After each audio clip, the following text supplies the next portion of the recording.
Folks, Black Star Network is here. Hold no punches! I'm real revolutionary right now. Black power. Support this man, Black media. He makes sure that our stories are told. Thank you for being the voice of Black America, Roland. Stay black. I love y'all. All momentum we have now, we have to keep this going. The video looks phenomenal. See, there's a difference between Black Star Network and Black-owned media and something like CNN. You can't be Black-owned media and be scared. It's time to be smart. Bring your eyeballs home. You dig?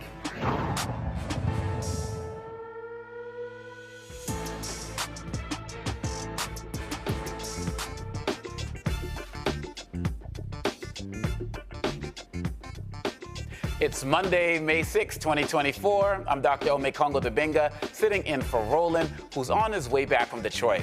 He was traveling with Vice President Kamala Harris as she continued her economic opportunity tour. We'll have complete coverage of what happened there, but here's what's coming up on Roland Martin Unfiltered, streaming live on the Black Star Network. A Black Mississippi man is suing Pizza Hut because he says the white delivery driver called him a racial slur. We'll talk to Carlos Moore, who filed a lawsuit. The white Ole Miss student who mocked a Black woman during a pro-Palestinian protest is under investigation and gets kicked out of his fraternity. A New York judge threatens Donald Trump with jail for another gag order violation, and ABC's Kim Godwin steps down. It's time to bring the funk on Roland Martin Unfiltered, streaming live on the Black Star Network. Let's go. He's got it. Whatever the miss, he's on it. Whatever it is, he's got the scoop, the fact, the find. And when it breaks, he's right on time and it's rolling. Best believe he's knowing. Putting it down from sports to news to politics. With entertainment just for kicks, he's rolling.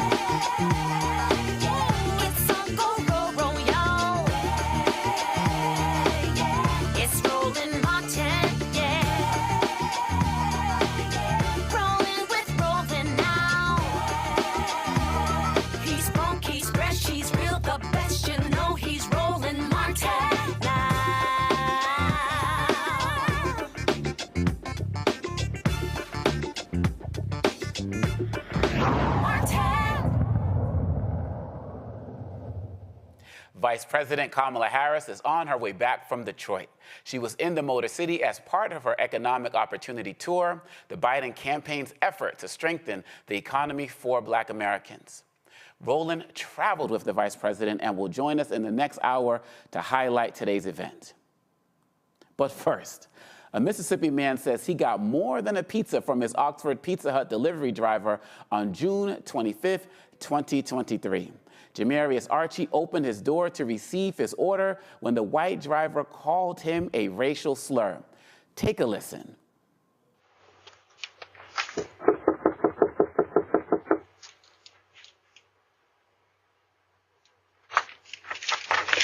Pizza Hut, how you doing? Good, man. All right. Here we go, appreciate you. And let me just grab a signature if you don't mind there. All paid up. In case you missed it, we will play it again.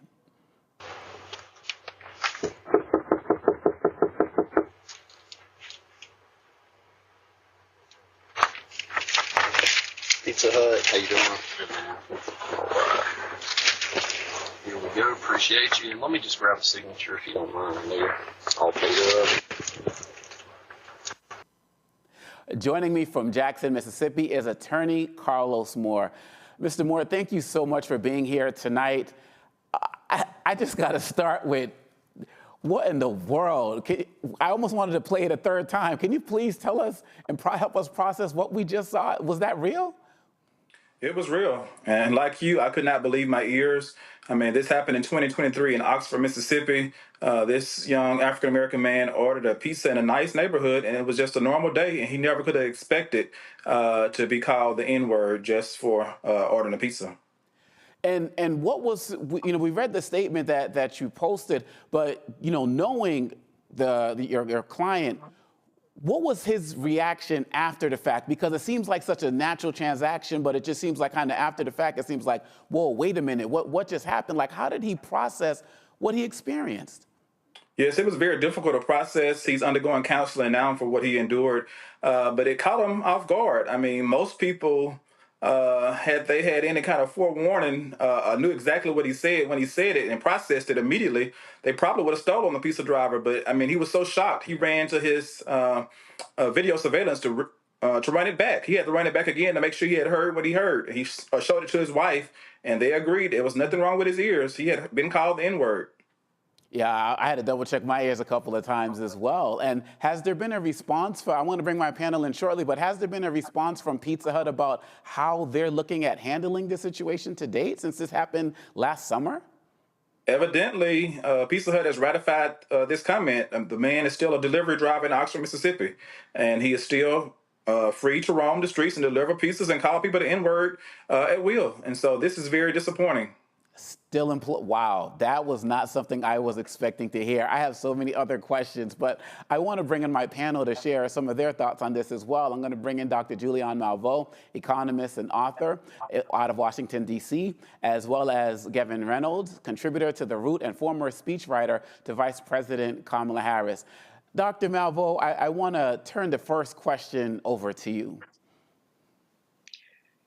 I don't even know what to say. My mom was the first one of two. Ole Miss hired two African Americans in 1974, and my mom was one of the two in the School of Social Work. And I had occasion to visit Oxford, where the racism is just it's casual. I mean, while that is egregious, it's not unexpected. One of my Oxford story is I went to see my mom. I flew in, took the putt-putt from Memphis to Oxford, and the driver would not take me. This was 1975 because I had a dashiki on. And he called me in, and da-da. And I called my mom saying, Mommy, the guy will not give me a ride. She said, I'll send somebody to get you. She said, what do you have on? I said, a dashiki, what do I wear every day? And she said, I should have told you to put a T-shirt on. She said the racism here is crazy. So apparently a lot has not changed. The casual use of the N-word is Mississippi. You know, I'm doing this research on lynching. Mississippi had, I don't know if they're number one or number two in the number of lynchings, but I want to ask Brother Attorney, this seems so casual. What are you actually suing for dollar-wise, and what kind of statute will protect your client? We did not name a monetary amount my client continues to treat, and we just want justice. And so we believe that a reasonable jury will come up with an amount should we get to trial. And it's just so outrageous, and he did it so nonchalantly. I guess he does it often, but he just casually called him the N-word and thought it was acceptable. And I'm just shocked that Pizza Hut has basically ratified this action and still employs this young man, the delivery driver.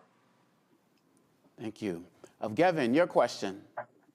Yeah, brother, thank you for joining us, and thank you for what you're doing on behalf of your client. Omokongo, I'm like you. I had to run that back like 3, 4, 5 times. I played it with one of my friends, and I was like, are you hearing this? Yeah. So I guess my question for you, sir, is, I imagine and you might not be able to answer this question, but I'm just so curious, like what went down right after this took place? Was the rest of the conversation, was there any additional conversing between the two? And again, I understand you might not be able to answer that directly, but just help us contextualize sort of what happened immediately after we heard that comment, because the video sort of cuts off rather abruptly.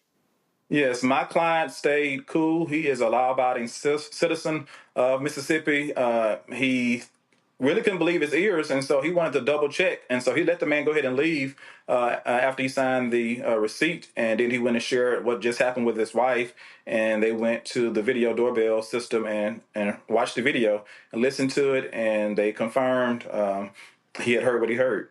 And so that's when he contacted me, and we have tried to settle this out of court with Pizza Hut, but they have been non-responsive until we filed the lawsuit, and they still have not taken the appropriate action to resolve this matter. And so that leads me to my next question, Mr. Moore, because we're talking June, we're coming up, it's almost a year now, and you filed this lawsuit. And I know there's so much you can say publicly to everybody, but has Pizza Hut been in any communication with you whatsoever about this incident? Or are they just thinking that you're going to go away? I've spoken with the attorney for the Institution for Pizza Hut, but they have not done anything still to resolve this matter. And so we're continuing to fight, and we will take it all the way to trial. This is unacceptable, and you cannot just go around calling people the N-word, even in Mississippi. I am just appalled. My client is appalled, and we are appalled that Pizza Hut has done nothing. But we do believe a good citizen jury will give us justice. And my last question for you, just in terms of the climate that we're living into now, today with so much going on, it just seems like there's a certain level of comfort that people have just addressing us in a particular way. Has that added to the level of concern and fear that your clients have experienced after this incident? Yes, my client has a young family, a wife and a child, that he's afraid to even give interviews. He's in Oxford, Mississippi. He does not want his business jeopardized. Wow. He fears for his safety. I mean, this is the same city where last week they were taunting a black woman, calling her Lizzo and making monkey noises. This is in Oxford, Mississippi. Oxford continues to burn. Mississippi is still on fire. Yes, and that's definitely a story that we're getting to actually later today as well. Well, I thank you for your courage and your client and his family for their courage as well. And please continue to keep us updated on what's going on with this trial. Will do. Thank you. Thank you. This is Roland Martin Unfiltered on the Black Star Network. We'll be right back. When you talk about blackness and what happens in black culture, we're about covering these things that matter to us, speaking to our issues and concerns. This is a genuine people-powered movement. There's a lot of stuff that we're not getting. You get it, and you spread the word. We wish to plead our own cause. Too long have others spoken for us. We cannot tell our own story if we can't pay for it. This is about covering us. Invest in black-owned media. Your dollars matter. We don't have to keep asking them to cover our stuff. So please support us in what we do, folks. We want to hit 2,000 people, $50 this month, raise $100,000. We're behind $100,000, so we want to hit that. Y'all money makes this possible. Checks and money orders go to P.O. Box 57196, Washington, D.C. 20037-0196. The Cash App is $RM Unfiltered. PayPal is R Martin Unfiltered. Venmo is RM Unfiltered. Zelle is Roland at RolandSMartin.com. First, President Barack Obama's road to the White House. We got about 500 copies of the book available. And so this actually is all of the coverage of the 2008 election.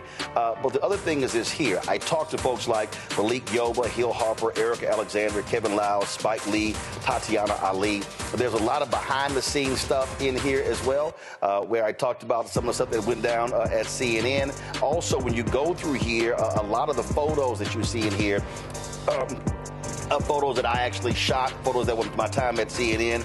And so what I decided to do, because one, I published the book and I own it myself, is that so I said, you know what, I'm going to slash the price to $10. And so we're going to have shipping and handling $5.99. I'm going to personally autograph every copy. I'm not reprinting the book. So once we are sold out of these 500, that's it.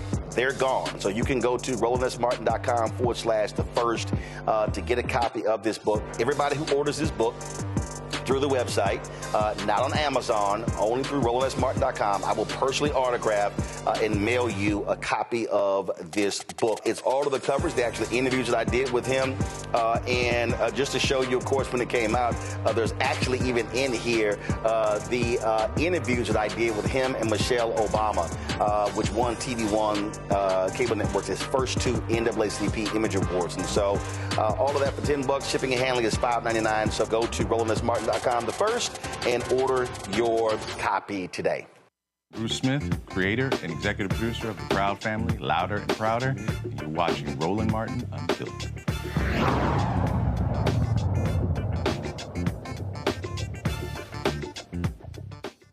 The University of Mississippi is investigating a student who has gone viral for mimicking a monkey toward a black woman participating in a pro-Palestinian protest. The university has opened a student conduct investigation after the protesters were met last week by actions that appear to convey hostility and racist overtones. The student, identified as James J.P. Staples, was caught on video making the sounds and gestures, has also been removed from his fraternity. Phi Delta Theta General Headquarters released this statement. The past few weeks have been challenging for many colleges and universities across the United States as they struggle to balance the protection of free speech with maintaining appropriate and respectful discourse among demonstrators and others within the campus community. As part of that community, Phi Delta Theta recognizes that freedom of expression is part of the collegiate experience. However, the fraternity is committed to upholding its principles as a private membership organization. After reviewing the incident, it was determined that the individual's behavior was unacceptable. The action in question was offensive, outside the bounds of this discourse, and contradictory to our values. In partnership with local alumni, undergraduate leadership, and the university, disciplinary due process was initiated, which resulted in the removal of membership. The situation will continue to be monitored in cooperation with any further investigation. Palestinian protesters were demonstrating in a barricaded zone Thursday when an estimated 200 counter-protesters surrounded them. Some held American flags, Donald Trump flags, and others dressed in red, white, and blue. Gavin, man, wow. Staying in Mississippi, here we are, right? You see this every day with what you're doing with The Root and in all of your other work. Talk to me about how people have talked so much about the pro-Palestinian protesters are losing the message by taking this action or that action, but few people have shared stories about what the counter-protesters have been doing, which this story highlights. How are you processing what we just watched and the statement made by the fraternity as well? Well, look, Omokongo, anyone from the South, like I am, I'm from Georgia. We unfortunately know how a lot of these white fraternities operate. So I can't say that I'm surprised to learn about what happened, to see this video, to see the photos, not only at Ole Miss, but at universities across the country, not only in the South, by the way. Nor am I surprised that you had Republicans, by the way, out there like Representative Mike Collins from my home state and the governor of Mississippi, Tate Reeves, who took to social media to voice their support for what we saw from these counter-protesters. And I could go on and on, obviously, about the racism that we see in this video. And by the way, the unchecked racism that unfortunately transpires so oftentimes outside of the view of the camera, which, by the way, imagine the vile things that this student has done and said behind closed doors. It's only now that he was caught being a racist on camera that his frat actually kicked him out. So, and I haven't seen the results of this disciplinary action that the school is taking. I hope that it results in some strong action, because we're already seeing at other universities the pro-Palestinian students being suspended for their protest. And I also want to use this opportunity to remind all of our viewers that as the election approaches, Donald Trump actually posted videos from the counter-protesters and said, quote, "Thank you, Ole Miss, MAGA." So for all those out there who think Trump cares about Black people, I know there's some Black folks out there who do think that. Make no mistake, he does not.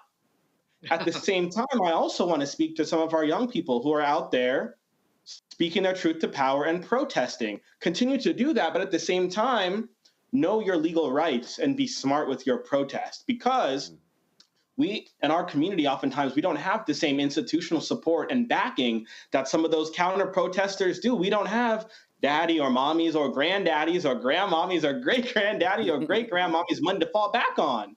And so I salute the young people who are peacefully protesting out there, unlike the counter-protesters who are doing anything but peaceful protest. But to our students, to our young people, make sure you know your legal rights and make sure that you don't sacrifice your educational journey along the way. No, absolutely. And Dr. Malveaux, as former school, university president of Bennett College, how would you have handled what you've seen? Well, students have a right to protest, and I support that fully. You're going to have the countervailing. It has to be respectful. I would have thrown all those little, those Ole Miss brothers off the campus. They were reprehensible. They were not respectful. They were racist. But Gavin said something to the students. I want to say something to all of them as well. When you go out here, make sure and take a page out of Roland Martin's book. Have your camera. Take their pictures. Identify them. Call them out. Make sure people know, and their mamas and daddies know, that they are racist little fools who are. Now in Mississippi, that's not alarming. I mean, like I said, I some of y'all know my story, but I spent a year. I got put out of high schools in San Francisco, so I had to go to high school in Mississippi. It transformed me in some ways. It taught me a lot, but I had never experienced, I'm like 15, 16. I'd never experienced that kind of racism. But people would just like the video we saw, casually call you the N-word. And if you were a woman, it wasn't just an N, it was N-B, and just like someone would say, "Hi, Julian," it would be, "Hey, NB," and no, just like no filter. So that behavior is not unanticipated, but the leadership at Ole Miss, frankly, has tolerated it. Again, I told you my mom taught at Ole Miss. I've been to Ole Miss. The casual racism there is just amazing. I respect and admire the Black students who go there. I mean, it's theoretically the best college in Mississippi, so people want to go there for that, for the networking. If they're going to be a lawyer, I mean, the law school is supposed to be the best in the state, and so people want to go there for the contacts and all of that. They might want to look down the road to Tougaloo or Jackson State for a more compatible environment, but folks want to go there, but they're always under siege. When my mom was there, her house became like a refuge. The students would just go and hang out at her house because, they needed a refuge. Young ladies had attacks on them in the dormitories. Racial sexual slurs were used. And you saw that. You saw the little, never mind, I'm not going to go there. I'm on television. But you saw the little man grabbing his non-crotch. And that's so I didn't go there halfway. His non-crotch. And I do not understand why people feel like a need to do that. You see the cameras, fool. What are you doing? You have a mama and daddy and sisters and brothers. What is wrong with you? But as I said, back to, I think that university presidents have kind of wussed out at some level because you have to support the right to protest. And you have to insist on civil protest. I think when some of these Jewish students are saying, "Oh, gee, I feel so threatened," why? But I saw a young woman on television this morning. She said whenever she heard the words "from the river to the sea," she felt threatened. And my response in my head was, well, then you want to feel threatened. Because contextually, that does not mean eliminate Jewish people. It means that Palestinians want their rights too, from the river to the sea. They want to be recognized. That's what this is all about. So I think university leadership, many presidents are bowing to donors. And of course, your number one job as a college president is to raise money. So they're bowing to donors who are insisting on action. I think that many are afraid that when you embrace Palestinian rights, you're automatically considered anti-Semitic, which is not the case, but that is what many people are claiming.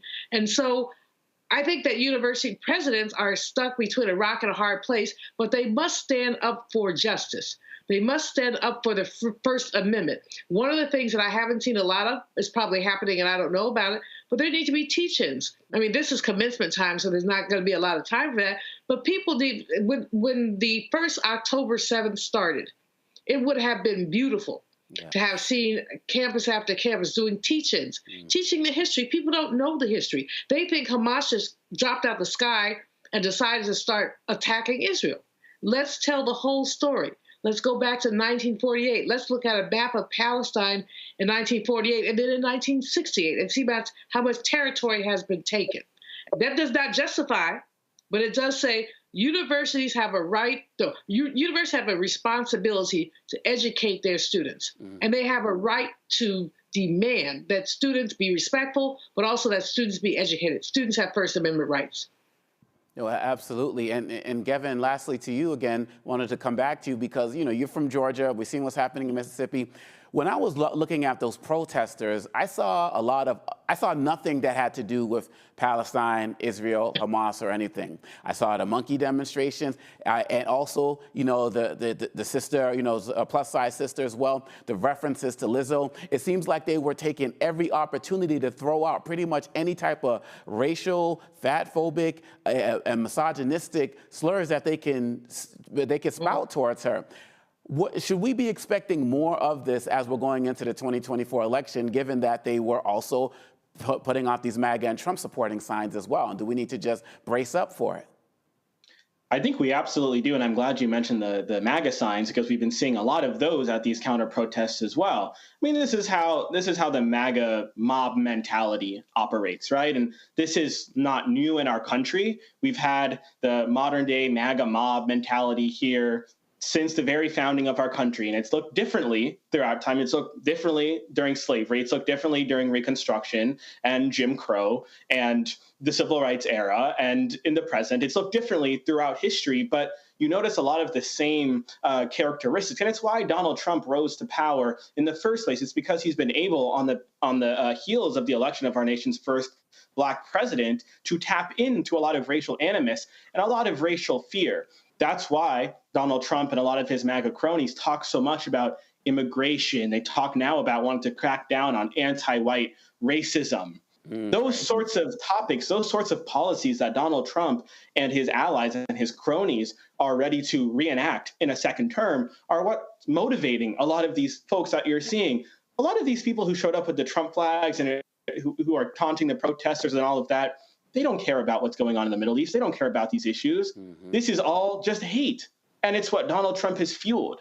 And so as we get closer and closer to the election, because I think a lot of people for now are still very checked out of the election. So as we get closer to the election, we certainly should expect to see more of this. We should recognize, again, that when we're looking at these counter protests happen, we're looking at these attitudes throughout our country, that they go back to one man. Right now, at least, it's Donald Trump. But even if Donald Trump is to lose, those attitudes and those feelings will not go anywhere. So this goes far beyond the election. This goes to a lot of feelings and hatred that people have and are harboring right now that Donald Trump can tap into, but they're not going to go away even after he loses. So we should brace ourselves. No, absolutely. Thank you for that. And, you know, Nina Simone wrote a song about this at the end of the day, and we know what that joint was called. And so it just keeps roaring its head. But we're going to keep talking about it because that's what we do. This is Roland Martin Unfiltered. We will be right back after this break. You are watching the Black Star Network.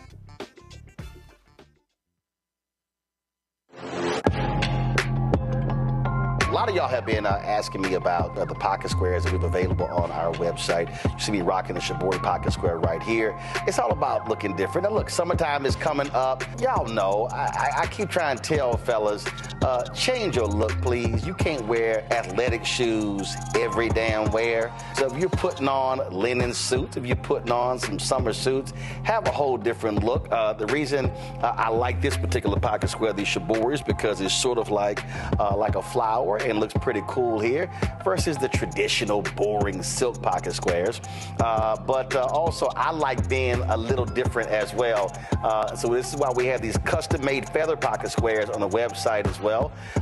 My sister actually designed these after a few years ago. I was in this battle with Steve Harvey at Essence, and I saw this at a St. Jude fundraiser. I saw this feather pocket square, and I said, well, I got some ideas.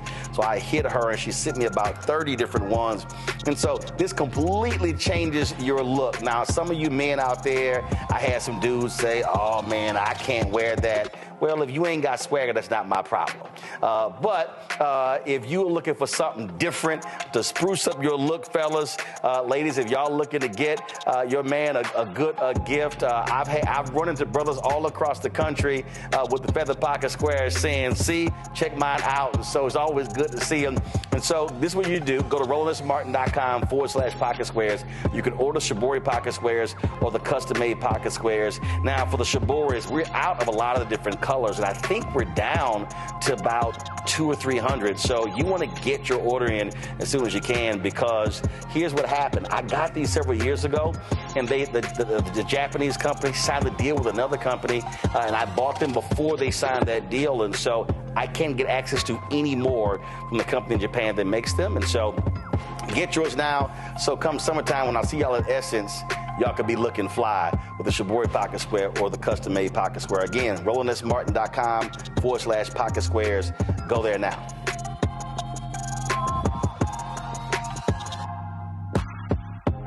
Farquhar, executive producer of Proud Family. You're watching Roland Martin Unfiltered.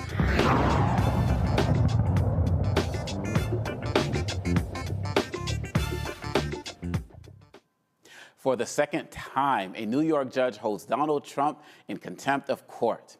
Judge Juan Merchan personally rebuked Trump from the bench, saying that if there were further violations, he might bypass financial penalties and place the former president behind bars.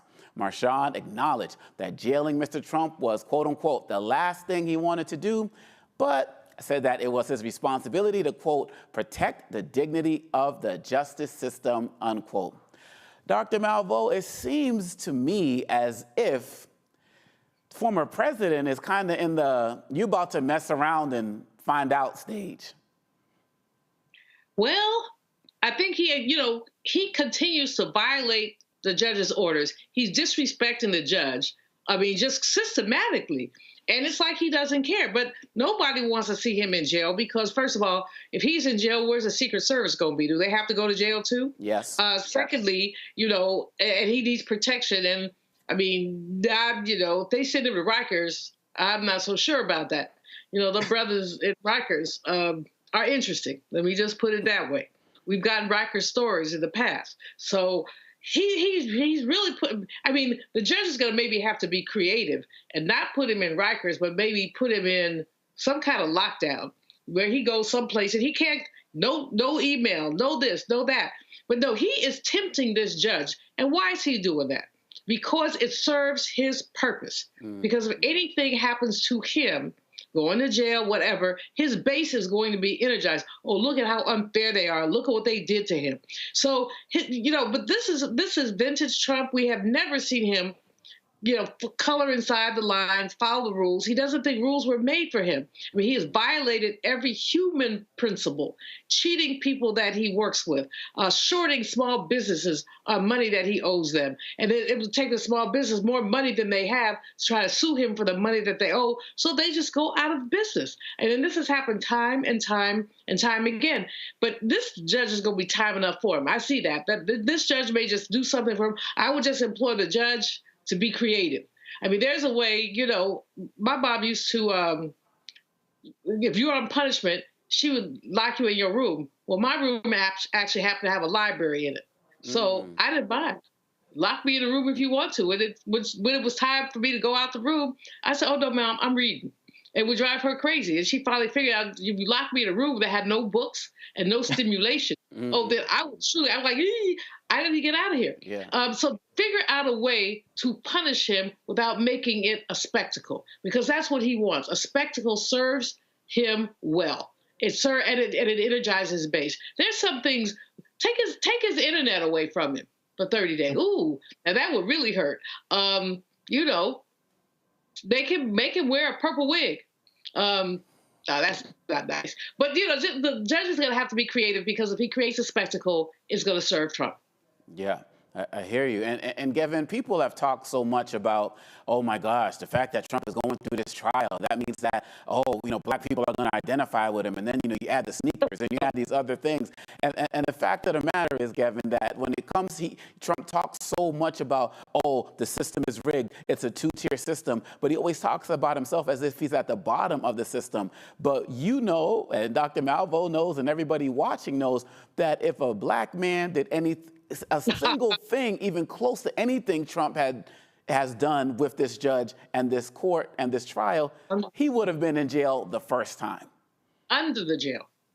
Oh, that's right. And that's what makes this so insulting, honestly. It's the audacity that he thinks that we're going to buy the argument that what he's going through is at all comparable in any way, shape, or form or realm to what Black folks are going through on a daily basis in our justice system. But let me just say this, right?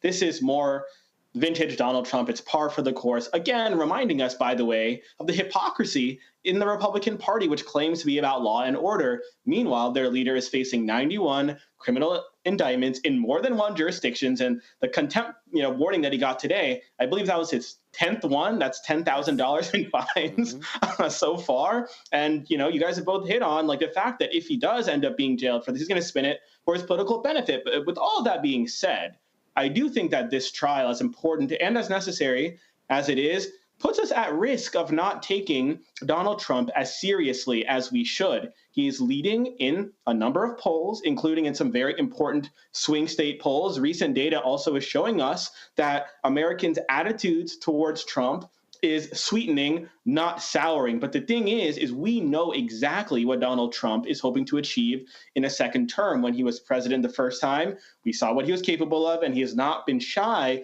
about reminding us of what he's hoping to do if he's elected again. And a few of those things, right? We know he wants to be a dictator, but only on day one. Only on day one. He's looking to pardon the January, right? Only on day one. He's considering pardoning the January 6th insurrectionists who he believes are patriots. He's planning the largest domestic deportation operation, that's a quote, in history, which he would enlist the military, the National Guard, to help him with. He would grant immunity to cops for wrongdoings that they commit while they're on the job. He wants to fight anti-white racism. And by the way, these are all things that he said as recently as an interview that was released in Time magazine last week. He's comfortable sitting by and letting the states chip away at basic rights and freedoms, including reproductive rights and, of course, voting rights, I'm very sure.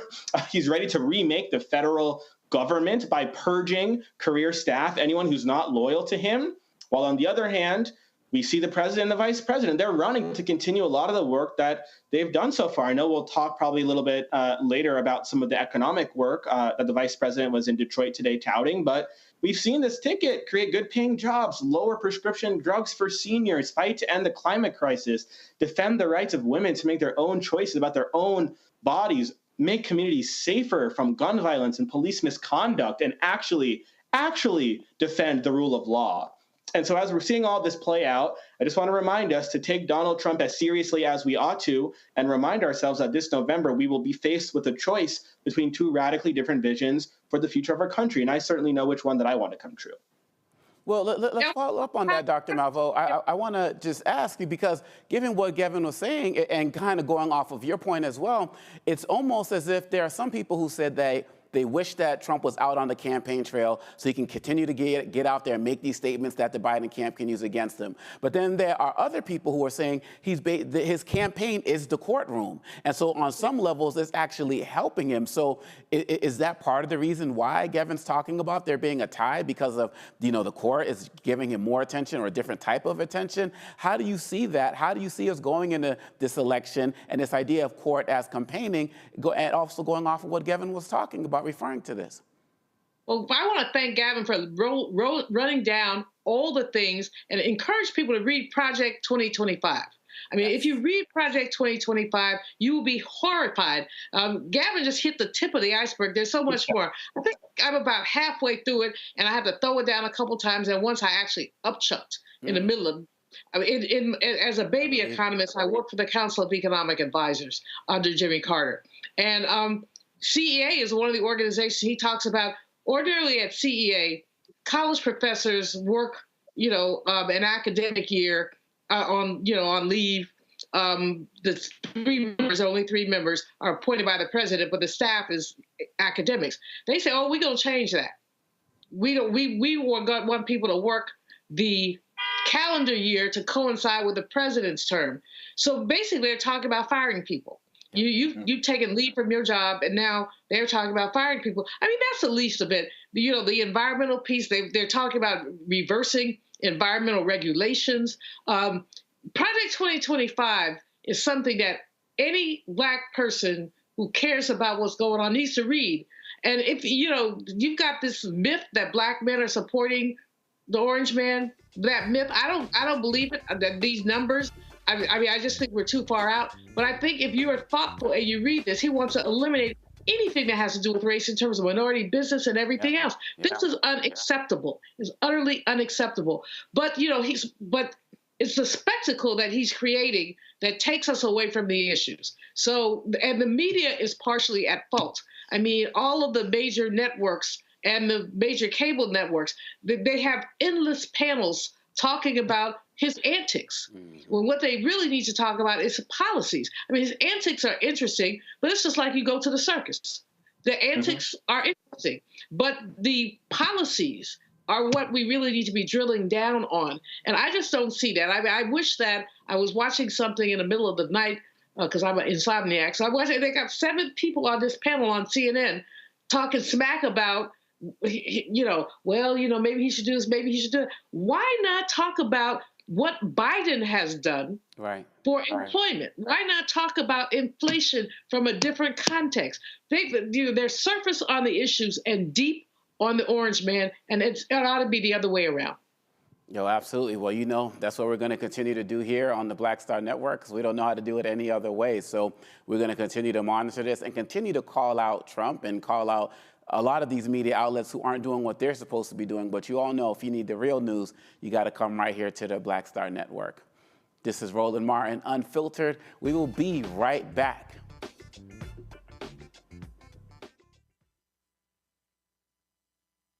Hatred on the streets, a horrific scene, a white nationalist rally that descended into deadly violence. White people are losing their damn minds. An angry pro-Trump mob storms the U.S. Capitol. We're about to see the rise of what I call white minority resistance. We have seen white folks in this country who simply cannot tolerate black folks voting. I think what we're seeing is the inevitable result of violent denial. This is part of American history. Every time that people of color have made progress, whether real or symbolic, there has been what Carol Anderson at Emory University calls white rage as a backlash. This is the rise of the Proud Boys and the Boogaloo Boys. America, there's going to be more of this. Here's all the Proud Boys, guys. This country is getting increasingly racist in its behaviors and its attitudes because of the fear of white people. The fear that they're taking our jobs, they're taking our resources, they're taking our women. This is white fear.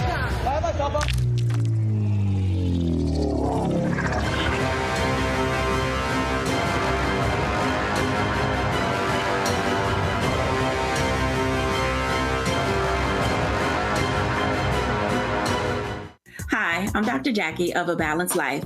Think about the men in your life and ask yourself these questions. Who are their male role models? Who can they turn to for advice to learn about what manhood is all about? On our next show, we talk about why male mentoring is so important to men of all ages.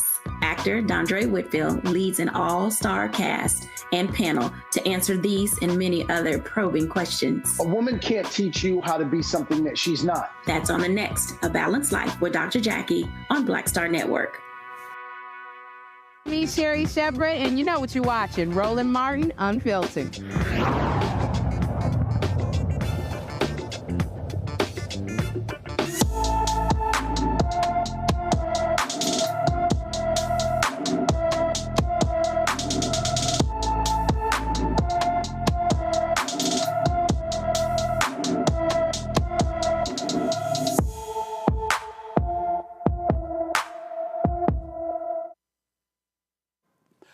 Devon Bell has been missing from Lewisburg, Tennessee since February 12, 2024. The 17-year-old is 6 feet 1 inches tall, weighs 141 pounds with black hair and brown eyes. Anyone with information about Devon Bell should call the Lewisburg, Tennessee police at 931-359-4044. Kim Goodwin. Kim Goodwin, the first black woman to run a broadcast TV news division, is leaving ABC News after 3 years. The Walt Disney co-owned network announced Goodwin's departure Sunday. Goodwin joined ABC in May 2021 from CBS News, where she was an executive vice president and oversaw its diversity efforts. Here's a part of Goodwin's statement about her retirement from broadcast news. Quote, I understand and appreciated the profound significance of being the first Black woman to lead a national broadcast news network when I accepted the role as president of ABC News a little over 3 years ago. It's both a privilege and a debt to those who chipped away before me to lead a team whose brand is synonymous with trust, integrity, and a dogged determination to be the best in the business, unquote. Godwin's sudden exit came after reports that Deborah O'Connell, the Disney veteran hired in February to oversee ABC News, was conducting a review of Godwin's performance and had voiced dissatisfaction in private conversations with the network's state of affairs. Kevin, something feels, so when I read Godwin's statement, I feel like she could have said anything about her time there, but she specifically mentioned being a Black woman. And then, we're talking about 3 years ago, we're still in kind of the quote-unquote summer of racial reckoning, or the summer after the summer of racial reckoning, and people are talking about all of these, diversity things we're gonna do. We're gonna pledge this, we're gonna pledge that, and now we're in 2024, and we're experiencing what many of us are calling diversity fatigue. And so I don't know Ms. Godwin, but I kind of feel like her putting that out there was saying that there's another there, and another layer that she wasn't going to. How did you read that statement? Yeah, I'm with you. It does seem like there might be something else going on beneath the surface. Like you said, I don't know Kim Godwin. I don't, have no affiliation with ABC. I've never spoken to anyone, as far as I know, about Kim Godwin. So, I can't comment on the specifics of what actually happened under her tenure or the circumstances that led to this. I read a statement from the National Association of Black Journalists, the NABJ, that accused a lot of Godwin's detractors of leveling racially motivated attacks and whatnot. And so I encourage everyone to read that statement because I think it makes a lot of good points. Other than that, I don't have a ton to say about Kim Godwin in particular, other than that she's a trailblazer, and no one can take that away from her. I do want to say one thing. I want to talk a little bit about sort of the importance of power and ownership in corporate America. I think a lot of times we celebrate when we see Black faces get appointed to high places. Oftentimes, those are within existing institutions, and I think that's great. I may have posted about Kim Godwin when she was named the head of ABC News. I'm sure a lot of folks in our community celebrated that. But we know that many times, and you pointed to the historical piece of when she was appointed to her position, a lot of companies might put us in high places without giving us the support that we need. And so I'm reminded of a universal truth, which to me is that there is no true comfort without control. And when I say control, I mean ownership or equity. Take sports, for example, because this is, entertainment, sports, news, it's all sort of the same realm. We talk a lot about we need more Black coaches, we need more Black team presidents, we need more Black general managers, and we do. I'm all for that. What I think we don't talk enough about, for example, is that we need more Black owners. Why? Because owners can hire and fire. Art Rooney of the Steelers can wake up tomorrow and fire Mike Tomlin, Black coach, if he wants to, but nobody's going to fire Art Rooney. They can't. You can be the most senior person in a company or a business, but if you don't have that controlling status, if you're not the controlling board member or chairperson, your head could roll tomorrow. And in fact, some of the same people who celebrated you on your rise will be the very first to celebrate you on your fall. And so I applaud Roland and his whole team for what they've built at the Black Star Network, because nobody can take that away from him. So I want to say to the young people, right, who are out there, aspire to own, aspire to produce, aspire to hire, and that way you can never be fired. Oh, absolutely. And I'm so glad you mentioned NABJ. Is pulling up their statement right now. NABJ stands firmly behind ABC News President Kim Godwin. We are concerned over recent media reports that seem to be written with the intention of undermining the leadership of the first Black woman to take the helm of a global news organization. Many of the latest articles surrounding her leadership fail to demonstrate basic journalism by providing alternative viewpoints. There seems to be ability and intentionality to cite anonymous sources as Godwin's detractors, coupled with the use of derogatory or stereotypical terms to describe her. Meanwhile, these reports are totally ignoring sources and facts that speak to Godwin having significant support inside the organization. Those supporters have told NABJ that they see the attacks perpetrated through media reports as quote-unquote racially motivated or in reaction to her not being in what some in the industry call the quote-unquote good old boy network of players. NABJ is extremely disappointed to see such a reckless, unbalanced, and unfair style of reporting as demonstrated in other stories that do not have alternative viewpoints and, in some cases, have racially insensitive language. Unlike a recent Wall Street Journal article, the Journal provided differing viewpoints with more perspective and fairness regarding Godwin's performance and relationship with staff. Because of Godwin's demonstrated and long commitment to NABJ, its membership, and the journalism industry as a whole, NABJ will not be silent about what we believe is unfair treatment, nor will we stand idly by and watch the violation of basic journalism principles used to diminish such an historic moment for Black women in news leadership. We will be meeting with ABC News and Disney executives to talk about a path forward. Dr. Malveaux, my mom is watching Dr. Ngalela Wakabongo. Shout out to you, Mom. And just watching her trajectory in the spaces that she was in, being at Harvard, Boston College, all of these different spaces, my siblings and I came to pick up on certain language in terms of how people would talk about her. When I'm reading the statements about Miss Godwin, again, someone I don't know, I see the triggers that make me think she's being treated like how I saw my mom, like how I've heard so many stories talked about you talking about your life, and even what's talking about here in this NABJ statement, it's almost like she's being looked at as an angry Black woman who they felt like they needed to rein in. How do you see this? Well, obviously, she called out being a Black woman, and we know that the amount of misogyny that Black women are experiencing these days is just extreme. I mean, literally extreme. We see it with the vice president who, one of those little, airheaded white women wrote an article in the Post talking about she needs to step down so Biden can win. That's nonsense. And I mean, hell, we had Dan Quayle who didn't have two brains. Two brain cells in his head. And no one ever said that about him. But Kamala Harris, and I can call her Kamala, I know her from San Francisco. She's good people. She's brilliant. Why is she getting this kind of hate? Marilyn Mosby did something not too bright, but everybody does it. She lied on a mortgage application. She's faced up to 40 years in jail for lying on a mortgage. If everybody who lied on a mortgage application, I can say I did because the statute of limitations is over. If everybody who did that had to go to jail, there would be no room in jail. And we can go down the list. We can talk about Dawn Staley, the sister who coached an amazing team, but Lil Becky gets all the attention, not the people who won. Who won? And so when we look at this, they're just by nature, Omekongo, and you know this, by nature, nobody wants to report to a Black woman. Mm-hmm. Their racism and their sexism collide, and they just mad. And then, the white boys who have to report to the Black woman, they ready to fight.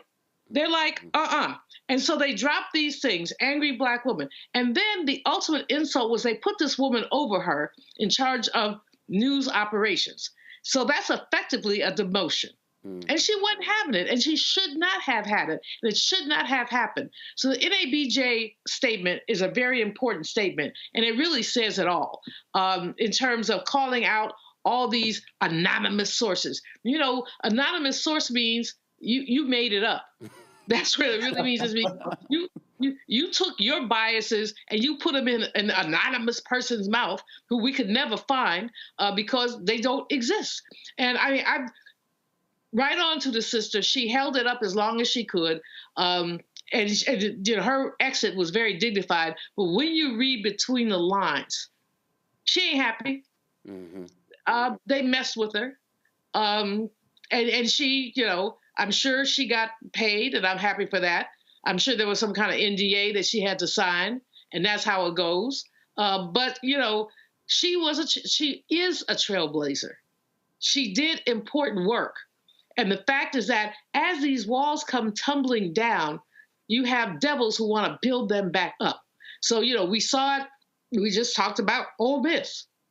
We talk about, when we're, you and I are usually the Monday crew, we see stuff after stuff after stuff.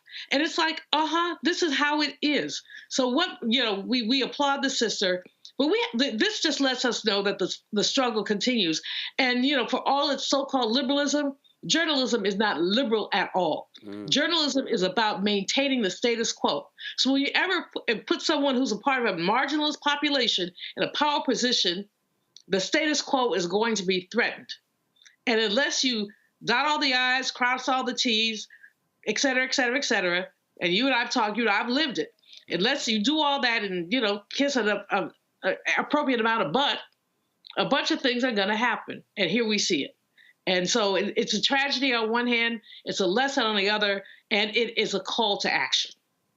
And speaking of a call to action, Gavin, in your experience in journalism and these types of statements that are coming out, do you feel, and of course with also the DEI backlash, and some people saying now DEI stands for didn't earn it and the like, do you see more situations like this coming down the pike where you're going to see either more Black people and trailblazers let go, or some saying basically I've had enough based on what they're dealing with? What do you see is going to be going down as the trend?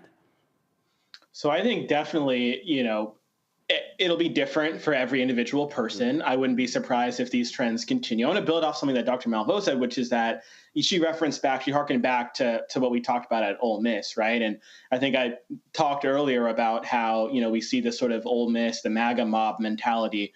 The thing is, those people that we saw, the counter protesters holding up their Trump flags and being racist, doing their racist thing on camera, those same people are going to go fill those very same jobs in corporate America, in newsrooms, in boardrooms, in sports locker rooms, you name it. And we've seen time and time again on both sides of the aisle, folks who are in power, we learned that they wore blackface or they did something else very racist back in their past. And we're like, oh, no way, how could this have happened? But I think every time it serves to remind us that we might see those people in that video and associate them with a certain type of, Charlottesville, good people on both sides kind of situation, while forgetting that those same people hold power in spaces that are white collar, that are professional, spaces that we all work in. And so it should come as no surprise when we hear stories come out about the racism, or when we experience ourselves the racism in these very different spaces, in different spaces across corporate America. It's because those very same people are able to skirt by, avoid any sort of sanction, avoid any sort of disciplinary action, and end up in positions where they can make life hell for Black people. That is so powerful. That is so powerful. And I'm so glad that you both brought up the comments that you did, and I'm also glad that we have the Black Star Network here, as well as such a reputable organization like NABJ that's going to stand with our family in the industry who are dealing with this, so that people can know that they're not alone, and also that call to basic journalistic practices, which is something that is also lacking today. So this is also something that we are going to be keeping an eye on here on the Black Star Network. You are watching Roland Martin Unfiltered on the Black Star Network, and we will be right back.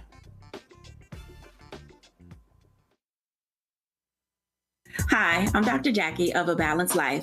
Think about the men in your life and ask yourself these questions. Who are their male role models? Who can they turn to for advice to learn about what manhood is all about? On our next show, we talk about why male mentoring is so important to men of all ages. Actor Dondre Whitfield leads an all-star cast and panel to answer these and many other probing questions. A woman can't teach you how to be something that she's not. That's on the next A Balanced Life with Dr. Jackie on Black Star Network. I'm Dr. Greg Carr, and coming up on the next Black Table, thinking about the Black freedom movement in a global way. Dr. John Monroe joins us to discuss his book, The Anti-Colonial Front.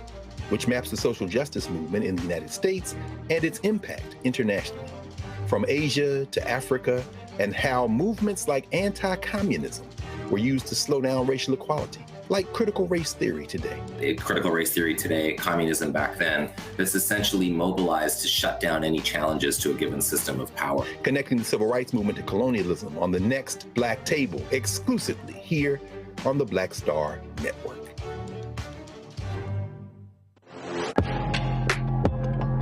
A lot of y'all have been asking me about the pocket squares that we have available on our website. You see me rocking the Shibori pocket square right here. It's all about looking different. And look, summertime is coming up. Y'all know, I keep trying to tell fellas, change your look, please. You can't wear athletic shoes every damn wear. So if you're putting on linen suits, if you're putting on some summer suits, have a whole different look. The reason I like this particular pocket square, the Shibori, is because it's sort of like a flower and looks pretty cool here versus the traditional boring silk pocket squares. But also I like being a little different as well. So this is why we have these custom-made feather pocket squares on the website as well. My sister actually designed these after a few years ago. I was in this battle with Steve Harvey at Essence, and I saw this at a St. Jude fundraiser. I saw this feather pocket square, and I said, well, I got some ideas. So I hit her, and she sent me about 30 different ones. And so this completely changes your look. Now, some of you men out there, I had some dudes say, oh man, I can't wear that. Well, if you ain't got swagger, that's not my problem. But if you're looking for something different to spruce up your look, fellas, ladies, if y'all looking to get your man a good gift, I've run into brothers all across the country with the feather pocket squares saying, see, check mine out. And so it's always good to see them. And so this is what you do. Go to RolandSMartin.com/pocket squares.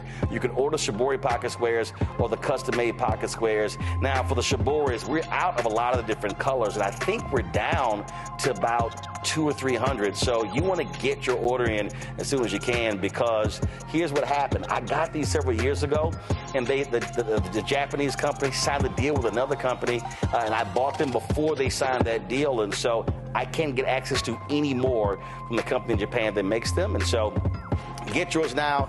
So come summertime, when I see y'all at Essence, y'all could be looking fly with the Shibori pocket square or the custom-made pocket square. Again, RolandSMartin.com/pocket squares. Go there now. Hey, it's John Murray, the executive producer of the new Sherry Shepherd Talk Show. You're watching Roland Martin Unfiltered.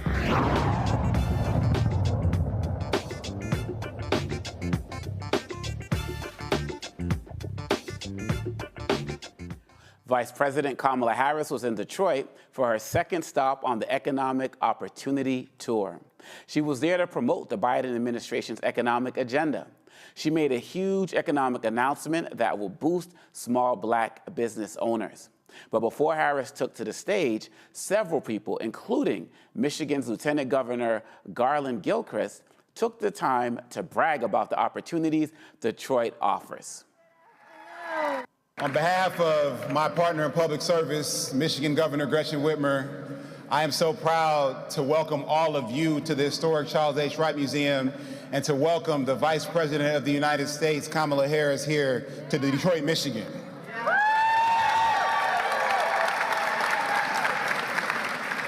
Now, she's joined here on this visit and this important set of conversations around the country about economic opportunity and agenda that works for everyone. That's something that we understand here in Michigan, especially in the city of Detroit, a city that has historically defined wealth creation for the Black community here in America. You see, there are so many people around the country who, when they came to Detroit for the first time, it was the first time they saw Black folks or people of color who had money. Y'all know I'm right, please don't know yourself. We know how to show ours off a little differently than everybody else. But what underlies that is the fact that people saw a path to progress here in Detroit, Michigan. Whether you were families who came as part of the Great Migration like my own, or whether you were entrepreneurs who were so enterprising that discrimination couldn't keep you out of your dreams, whether you were people who were part of the labor movement born here in the state of Michigan that worked to provide a future for their family the way that they could see fit, where they were respected and protected in the workplace. They knew that Detroit and Michigan was a land of opportunity. Dr. Malveaux, as the economist, as somebody who's been putting in this work for so long, dealing with these issues, can you share your thoughts, number one, about this economic opportunity program that Vice President Harris is leading, and just the overall message that people are not getting as it relates to the Biden agenda, as it relates to economic policy overall? You know, the Biden-Harris administration has done really a brilliant job in drilling down on what is needed in the African-American community. They focus on entrepreneurship. They focus on employment. They focus on HBCUs. All of these things are pivotal. And the brother, I just adore him, the lieutenant governor from Michigan, who talks about Detroit, talks about what Biden talks about, the role that unions play. See, you did not have to have a college degree or even a high school diploma to be middle class in Detroit. You had to have a good union job. People 20 years ago with overtime were making over $100K as an auto worker. You know, they had seniority in this and this and this, but basically those were basic jobs. And those are the kind of jobs with the infrastructure program that President Biden is trying to encourage.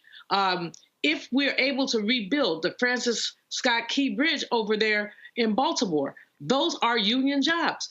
You know, Omokongo, you know this as well as I do. The minimum wage at $7.25 an hour is an insult. That's right. Now, it's not, you know, half of the states don't have it. Many states, D.C., you know, we're 17 and change, California 20. But by and large, if you're in Mississippi, Alabama, Louisiana, call the roll of those old Confederate states, they're making very little money. So I do not understand. And then you look at the program, it's a brilliant program, and it speaks to us. This is really what Vice President is doing is really good, because my basic criticism of the Biden-Harris administration is they don't toot their own horn. They don't say enough about what they're doing. And if they don't say enough about what they're doing, people don't know. So then you get these MAGA heads and these disaffected Negroes who run the MAGA head game. Listen to what your HBCU got. Listen to what minority business are getting. Listen, pay attention. So I'm excited about the tour. I'm happy that she's out there. I hope she continues this as long as she can. I hear you, but Gavin, you know, I'm up this morning. I, like all of us here, consuming news all day, 6, 7 a.m., taking in the news, hour after hour, getting reports. I didn't see this. Hour after hour, back to back, Trump stuff, trials, ceasefire this, and other conversations. Sometimes, Gavin, I am watching the news and I am forgetting who was the president of the United States. Hello. How are you seeing the fact that this type of story is not getting the type of coverage it deserves?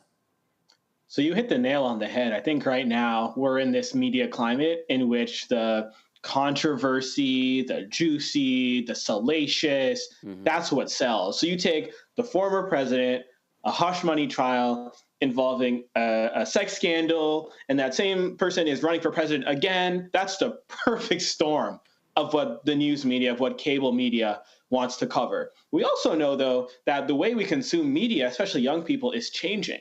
A lot of people are going onto social media more these days, getting their news from Snapchat, I think, if that's still a thing. Snapchat and TikTok, all these other news sources, right? And even more so on social media are those juicy rumors, the, you know, Drake, Kendrick, like all of that feud. That's what people are talking about. And I think it's a darn shame that the real substance of the issues are getting lost in all of that, right? And what's interesting is that when I talk to people, I mentioned to them that, you know, I used to work for the vice president.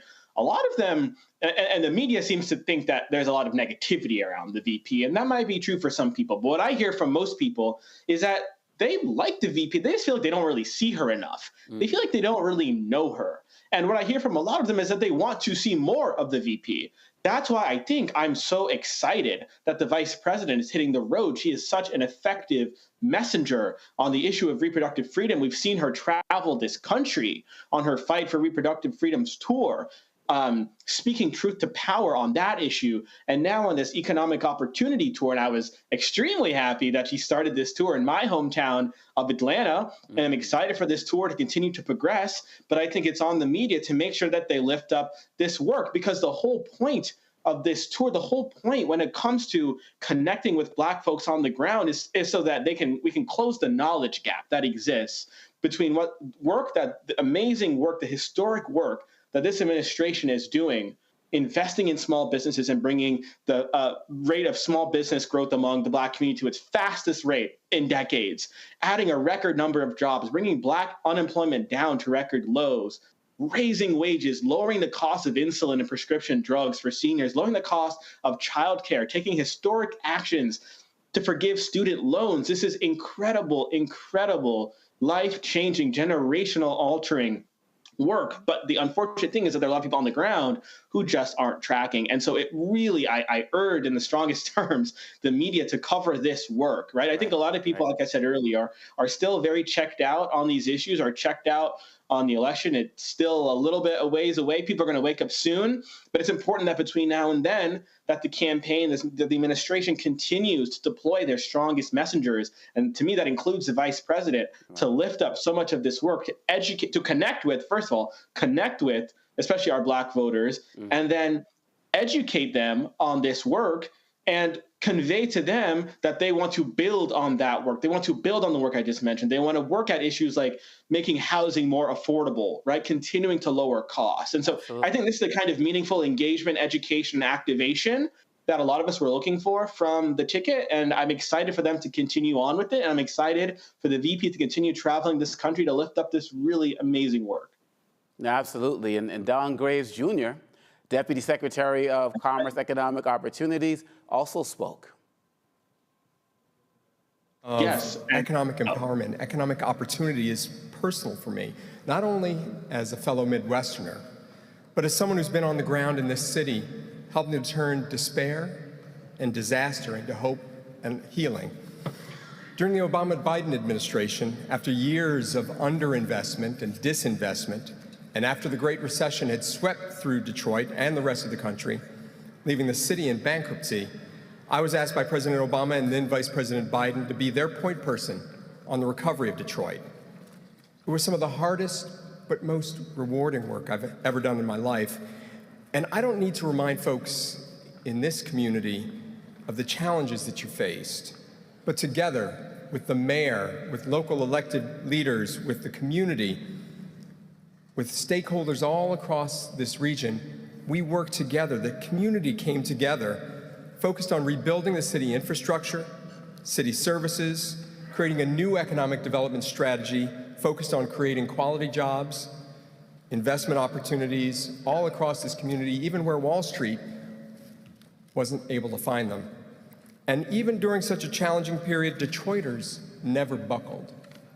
Together, you all, with our support, drew up a roadmap to recovery, a recovery I think we can all now confidently call the Detroit Renaissance.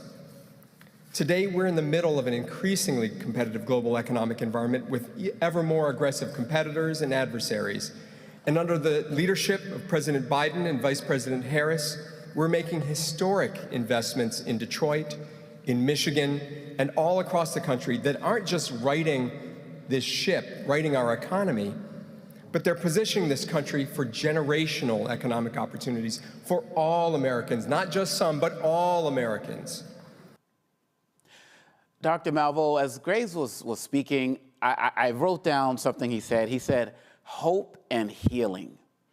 And when I heard that, it made me think about the fact that they are starting this program, they're launching it, as Gavin said, in his hometown of Atlanta, and going to cities with large Black populations that have felt that they have not really been part of the economic system in America. As they kick off this tour and go to these different cities, do you feel like there's real potential to reach people on the ground kind of where they are to really help them understand the aspects of the Biden agenda that we've been talking about and that they've been talking about in Detroit today? Well, Ole Congo, I think they have to be very vigorous in connecting the dots, because here's what's going on with folks at the bottom. you've got this thing called macroeconomic ecstasy.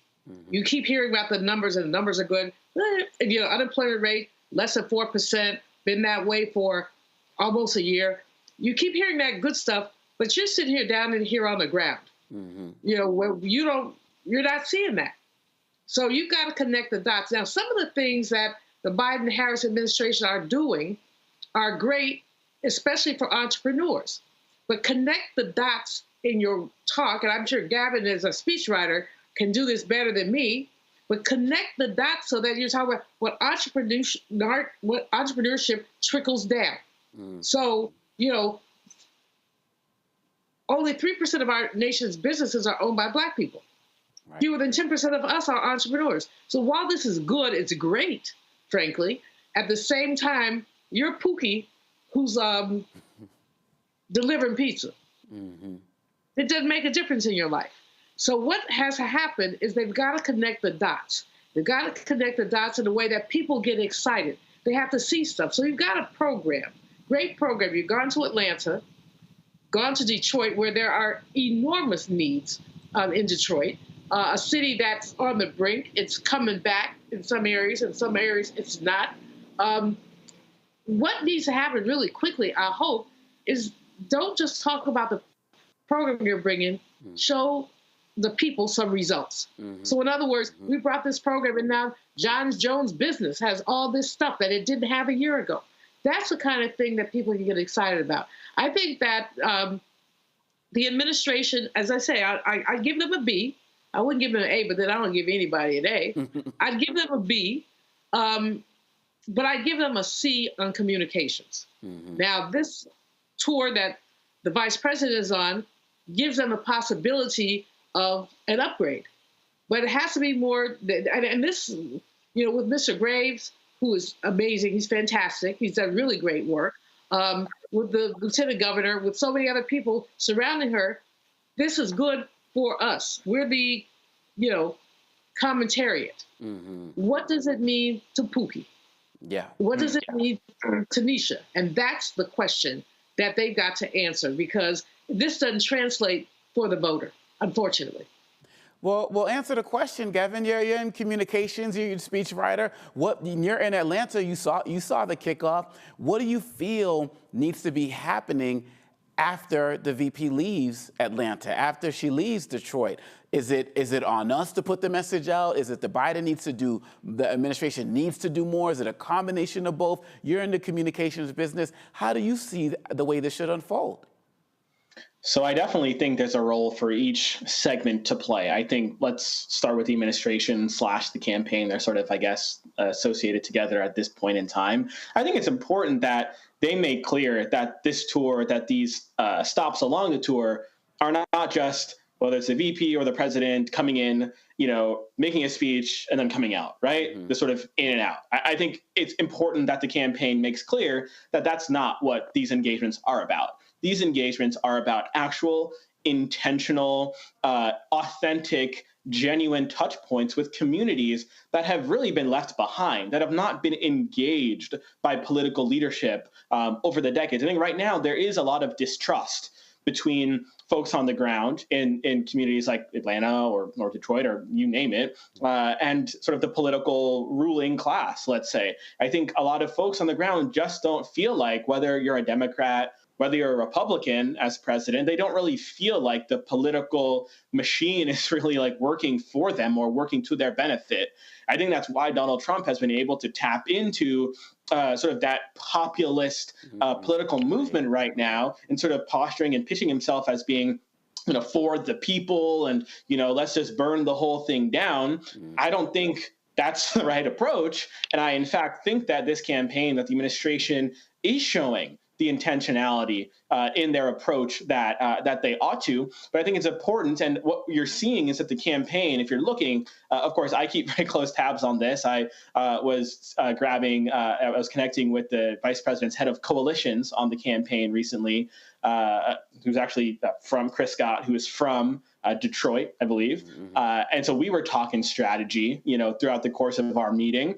But what you're seeing is that you're seeing states across the country. The campaign is building out a very robust on-the-ground states operation. That means that although we're looking at the vice president making a speech, in Atlanta, and then we're seeing her make a speech in Detroit, that work is, the work goes on after she leaves. You have really robust state teams who are doing the work in each and every one of these states to make sure that communities on the ground feel that engagement, even when a principal, whether it's a president or VP, even when they're not there. Right. But what you're seeing on the other side, by contrast, Donald Trump claims through all of his insulting pandering to the Black community that he wants to win the Black vote. Well, actually, what you're seeing is that his RNC, and I say his RNC because he handpicked the leaders of the RNC, including his daughter-in-law, what you're seeing is the Republican National Committee closing down the minority outreach centers. No, you're absolutely right. Years ago, that they claimed were going to be,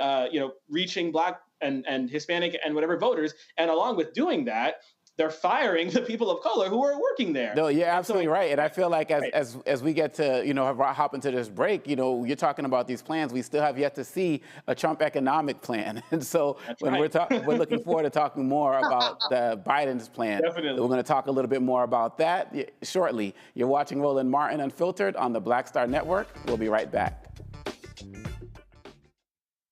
Fanbase is pioneering a new era of social media for the creator economy.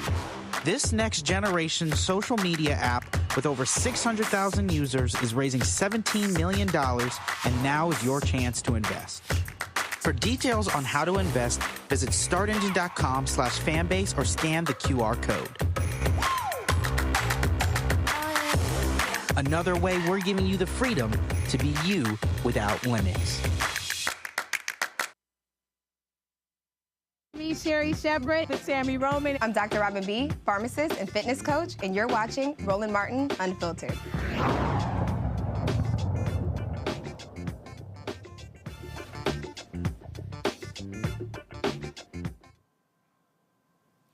And family, now we are going to toss it over to Roland Martin, who has been traveling with the vice president talking about this economic opportunity tour. What's up, Roland? Hey, folks, how you doing? We literally just got off Air Force Two, returning back from Detroit with Vice President Kamala Harris, where she spoke at the Charles Wright Museum of African American History, focusing on economic empowerment, but speaking specifically what the administration has done as it relates to African Americans. The Small Business Administration, the Commerce Department have all been involved with that. Joining me here is the Deputy Administrator, Delaware Saeed, who's with the Small Business Administration. Glad to have you here, Roland Martin Unfiltered. One of the things that we talked about on the plane, I asked you the question about building capacity, because it's one thing to talk about small businesses. It's one thing to talk about small businesses, but it's another thing to build capacity, able to grow those businesses. How is SBA really focused on that? Absolutely, Lauren. First of all, thanks for having me and thanks for joining us on Driving Detroit. I'm an entrepreneur, so I can tell you firsthand, having built companies, it's one thing to start a business. It takes a lot of effort and capacity building to grow the business and then eventually be able to create jobs. So we are very focused on making sure that we have access to capital and SBA, access to resources and building capacity. For the second year in a row, we crossed $1.5 billion in SBA-backed loans to African-American businesses. That's a record. We still have long ways to go because we have systemic barriers that we will overcome that in the essential for this community. But when it comes to finance, we are on the right path. Second, in terms of building capacity, there are 68 district offices SBA has across the nation, including in Wayne County, Detroit. Right? Today you saw our people on the ground in this resource field. The VP is bringing the whole of government, if you will, the doorsteps of our communities. Right? We're doing this kind of intentional outreach across the country. Not just when she shows up, but also when the rest of us travel and also locally with business. And the third is we also expand our partnerships.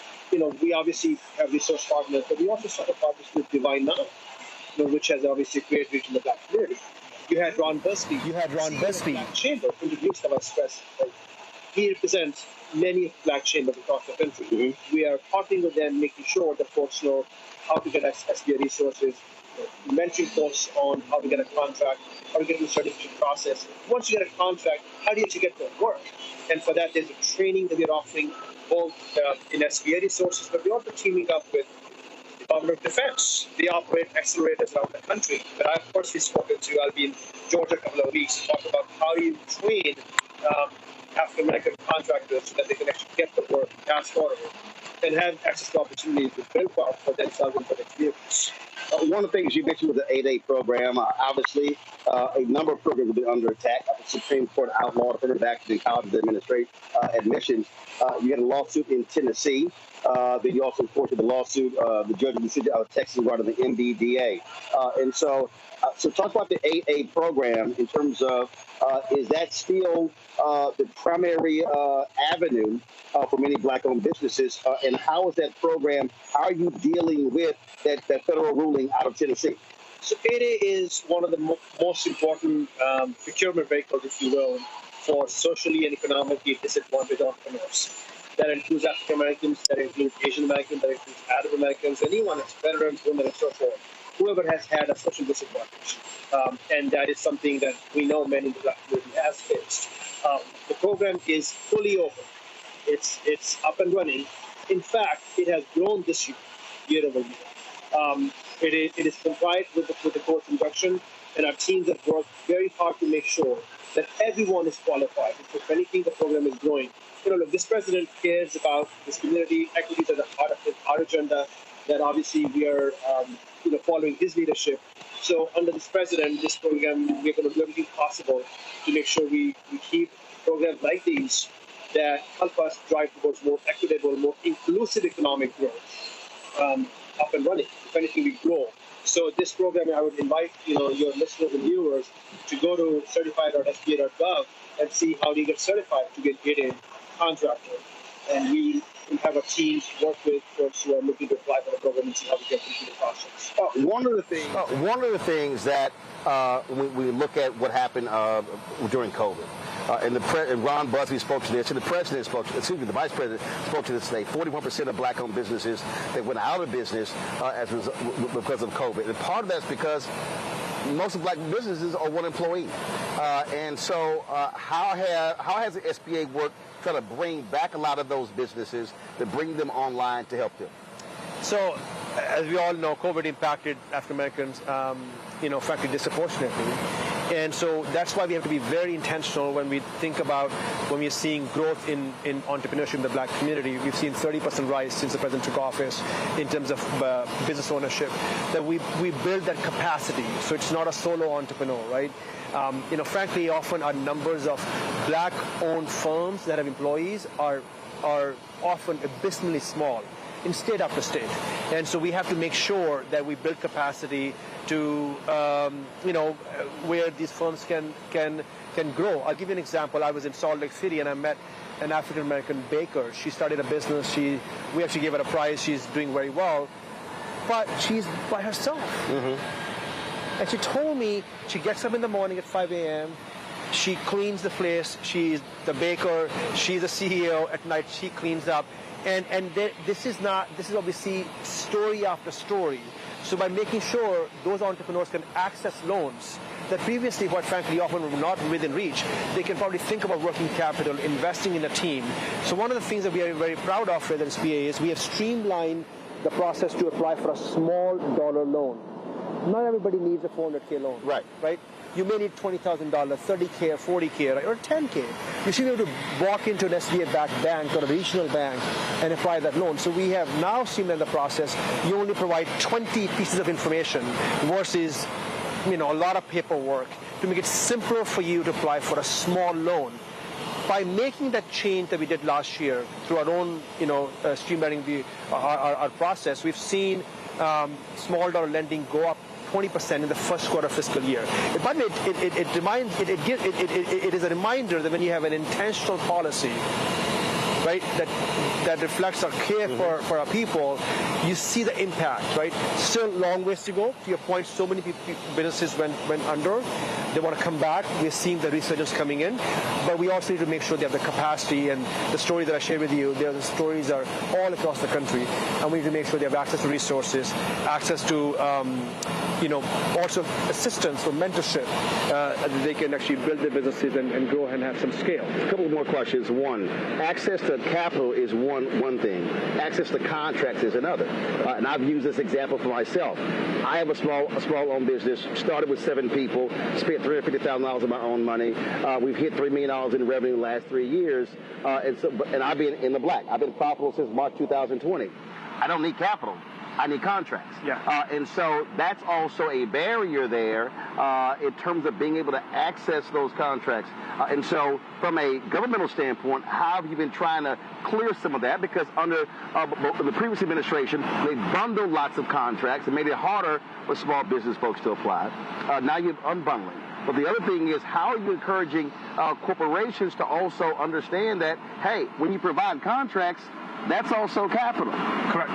So the United States government is the world's single largest purchaser of goods and services. We spend $700 billion a year on purchasing goods and services, right? And the president made a solemn commitment, as you may know, on the 100th year anniversary of the burning of the Black Wall Street. Yep, I was there. Tulsa, you were there. I was there. And he said 15% of all of this spend will go to socially disadvantaged businesses, to black contractors. So that's black, Latino, the women. 2025. Got it. Now, we did north of 12% last year. This year, the target is 13%. Next year, 15% of all this government spend. To your point, how do we make sure that once you get a contract, first you even get a contract, one of the things we're doing, and I'm personally been very involved with this, is to make sure that we direct our federal partners to make sure that they're looking at small businesses. And the rule of 2, it's a technical term, but if there are 2 or more small businesses that qualify for a good and service to provide to federal government, we are directing the federal agencies to now give them contracts. Like that number is up. So, for example, this year, it's a record that 28% of the entire federal government spend went towards small businesses, because now we are intentionally directing these workers to small businesses.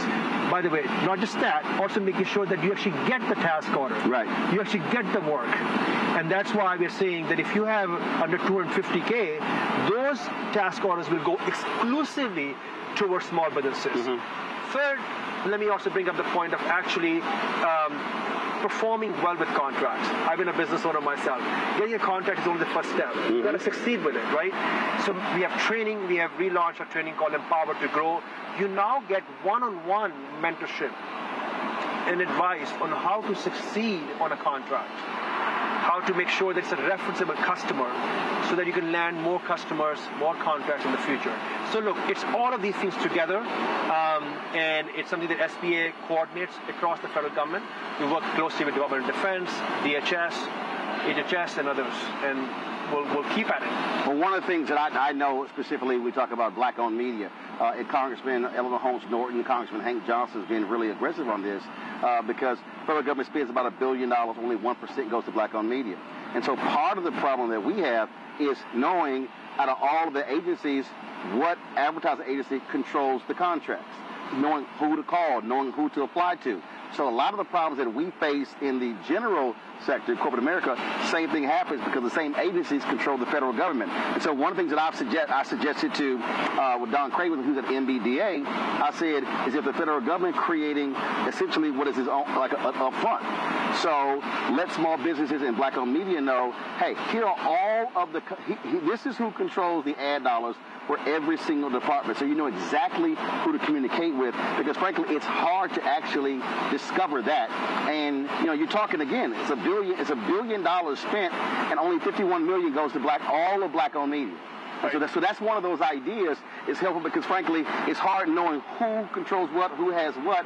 So we don't know who to apply, and then all of a sudden, when we find out, oh, money's being spent, sorry, it's too late. Well, that's why we have to do better outreach, right? And that's why we are doing this accelerated training. That's why we did what we did today in Detroit. We brought this resource fair in Metro Detroit, in downtown Detroit. And of course, we can't scale with the vice president doing it herself everywhere, but we are doing this at the agency level. I travel, our administrator travels. We bring these resources to people and say, look, this is how you navigate government. This is how you navigate agencies. Because you're right, it is challenging to navigate, right? It's a bureaucracy. But, you know, when you believe in delivering for the people, and you believe in democracy, you want to bring the resources to folks. And let me tell you, Roland, there is enough resource in the United States government. Issue is lack of awareness. And that is in community after community. But we have to make it an effort, intentional effort, to see them. So when the president sets up a target of 15%, using it below the pulpit against the backdrop of Black Wall Street burned 100 years ago, that means something. That means that you have action plans, agency after agency, that is now required to deliver on it. Like I'm required to deliver on it, right? And so then we will do that outreach. So we're seeing it in numbers. We still have ways to go, just given historic barriers that many in our communities face. All right. Well, look, we certainly appreciate it. Thanks you so much. And thanks for glad joining. to have you on the show, so appreciate it. Hold on 1 second. So, folks, give me a second. I'm going to go to break. We come back. I got to switch positions for a bit. So we come back. We're going to play some of what the Vice President had to say in Detroit today. You also hear from Congressman Stephen Horsford, as well as Quentin James, of course, with the Collective PAC. He was there as well. And so you'll understand exactly, what took place there in Detroit today. Folks, I'm Roland Martin here at Andrews Air Force Base. Literally just landed with the trip with the Vice President to Detroit. We'll be right back right here on the Black Star Network. Back in a moment.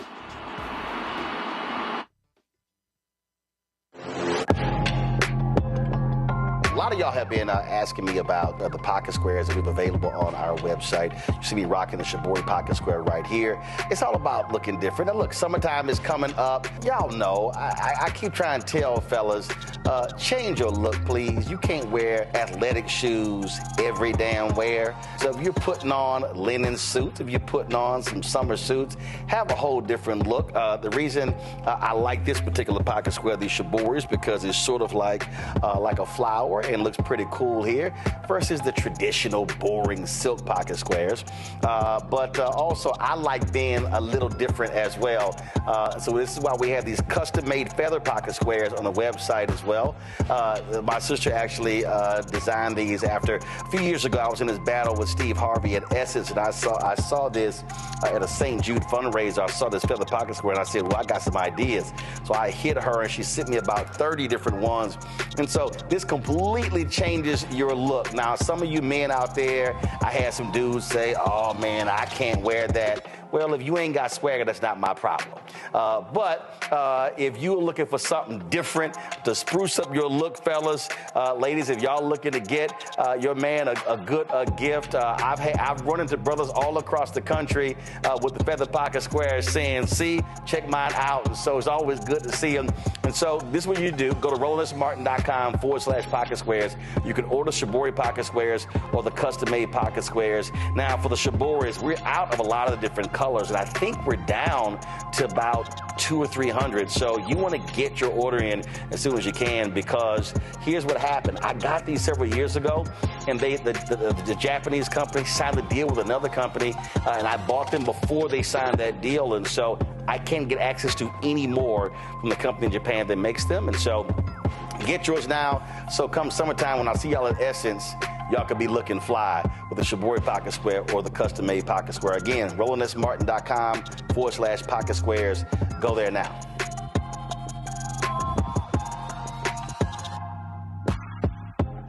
First, President Barack Obama's road to the White House. We got about 500 copies of the book available.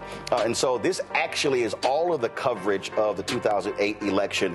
But the other thing is this here. I talked to folks like Malik Yoba, Hill Harper, Erica Alexander, Kevin Lau, Spike Lee, Tatiana Ali. But there's a lot of behind-the-scenes stuff in here as well, where I talked about some of the stuff that went down at CNN. Also, when you go through here, a lot of the photos that you see in here, photos that I actually shot, photos that were my time at CNN. And so what I decided to do, because one, I published the book and I own it myself, is that so I said, you know what, I'm going to slash the price to $10. And so we're going to have shipping and handling $5.99. I'm going to personally autograph every copy. I'm not reprinting the book. So once we are sold out of these 500, that's it. They're gone. So you can go to RolandSMartin.com/the first to get a copy of this book. Everybody who orders this book through the website, not on Amazon, only through RolandSMartin.com. I will personally autograph and mail you a copy of this book. It's all of the covers, the actual interviews that I did with him. And just to show you, of course, when it came out, there's actually even in here the interviews that I did with him and Michelle Obama, which won TV One Cable Network's his first 2 NAACP Image Awards. And so all of that for $10. Shipping and handling is $5.99. So go to RolandSMartin.com the first and order. Fanbase is pioneering a new era of social media for the creator economy. This next generation social media app with over 600,000 users is raising $17 million, and now is your chance to invest. For details on how to invest, visit startengine.com/fanbase or scan the QR code. Another way we're giving you the freedom to be you without limits. Hatred on the streets, a horrific scene, a white nationalist rally that descended into deadly violence. White people are losing their damn minds. As an angry pro-Trump mob storms the U.S. Capitol, we've seen shooting. We're about to see the rise of what I call white minority resistance. We have seen white folks in this country who simply cannot tolerate black folks voting. I think what we're seeing is the inevitable result of violent denial. This is part of American history. Every time that people of color have made progress, whether real or symbolic, there has been what Carol Anderson at Emory University calls white rage as a backlash. This is the rise of the Proud Boys and the Boogaloo Boys. America, there's going to be more of this. Here's all the Proud Boys, guys. This country is getting increasingly racist in its behaviors and its attitudes because of the fear of white people. The fear that they're taking our jobs, they're taking our resources, they're taking our women. This is white fear.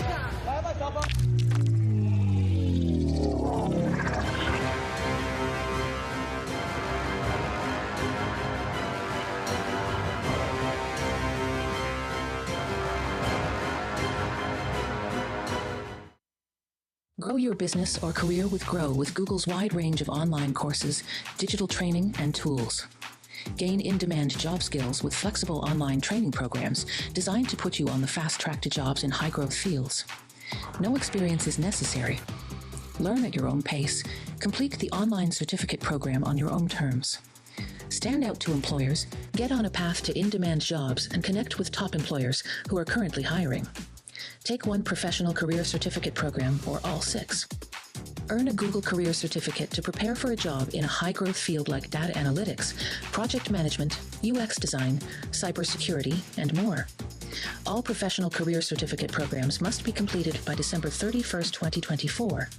Scan the QR code to complete the application. There are 1,000 scholarships available. Grow with Google and J. Hood and Associates. Be job ready and qualify for in-demand jobs. State of the Union 2024, huge night for President Joe Biden. This was a CBS receipts type of night. He dragged the hell out of the Supreme Court. And he said, y'all gonna see the power of women. Trump's brain is melting as we speak. We want to organize from a place of strength. There's no confusion whatsoever about what they've done and what they plan to do. What Donald Trump is doing is presenting a fallacy. He is convincing them that he's all in it for them, when in fact he's all in it for himself. We do not feel Joe Biden, in spite of the success that have taken place during this administration economically, there are too many things where we do not feel like he's had our back. You should also be investing in the barbershops and the beauty salons and the hookah bars and the folks who are going to the club, and there's a way to actually get them registered because we've done it before. But if you don't have folks who understand that dynamic, then you're missing a big opportunity. So we said we just celebrated. For what? Why did you go to Selma to celebrate rather than recommit yourself to the fight if the very thing we went to celebrate has been gutted? Republicans did not support a lot of the bills that were necessary to keep the country fluid. You can't only love your country when you win, right? Oh, no. You guys don't want another $2 trillion tax cut? This was absolutely the knockdown, drag out that we were really waiting. Black voters are the base. They're the most important base of the Democratic Party. There was very few language in this speech. At the time we see an attack on Black history, attack on DEI. The end of the BLM racial reckoning thing has come to a complete end because there was nothing in this speech for that. Our movement has never been grounded in two-party politics in this country. All of our movements ultimately get co-opted by a state that is anti-Black. They called the old because they knew the way, and they called the young because they were strong. And I believe there is a good combination of that, but we can have ideas and we can have visions and dreams, but we have to have our young people also working beside us because they are strong, and they will run that race, and they will run it to the end. Activists, organizers, and young people have been pushing this administration to be on the right side of history and to do something about the issues that they care about. While the Ukraine and Palestine are critical issues, they are not the only global issues. Not a single Black person who should ever let it come out their mouth that I'm tired, because there is somebody else who came before us who didn't stop fighting. I am Tommy Davidson. I play Oscar on Proud Family, Louder and Prouder. Right now, I'm rolling with Roland Martin, unfiltered, uncut, unplugged, and undamn believable. You hear me?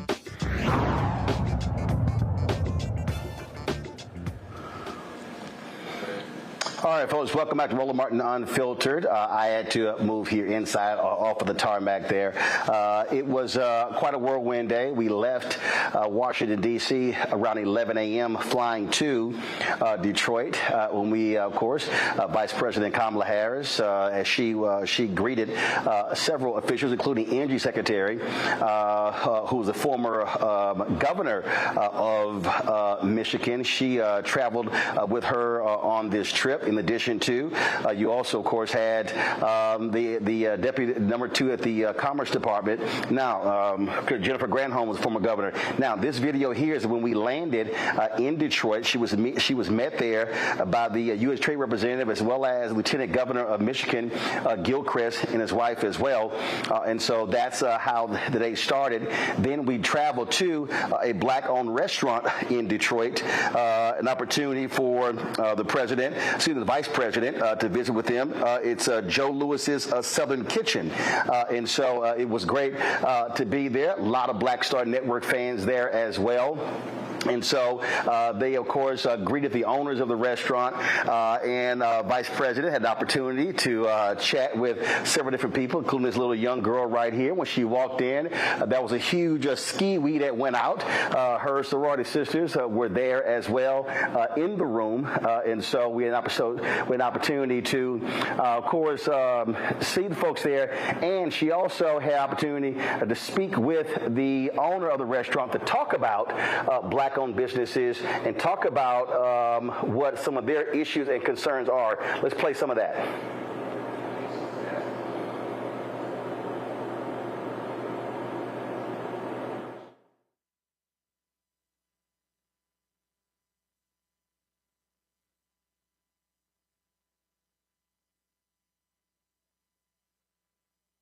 Up in a second, and so that we had some audio issues when we were there, so I was recording on 2 different cameras, so we got to back up. So guys, keep playing that video there, and so we're going to just move forward. You're going to have where we can hear some of that conversation between the vice president and the owner of the restaurant. So let me know when we have that.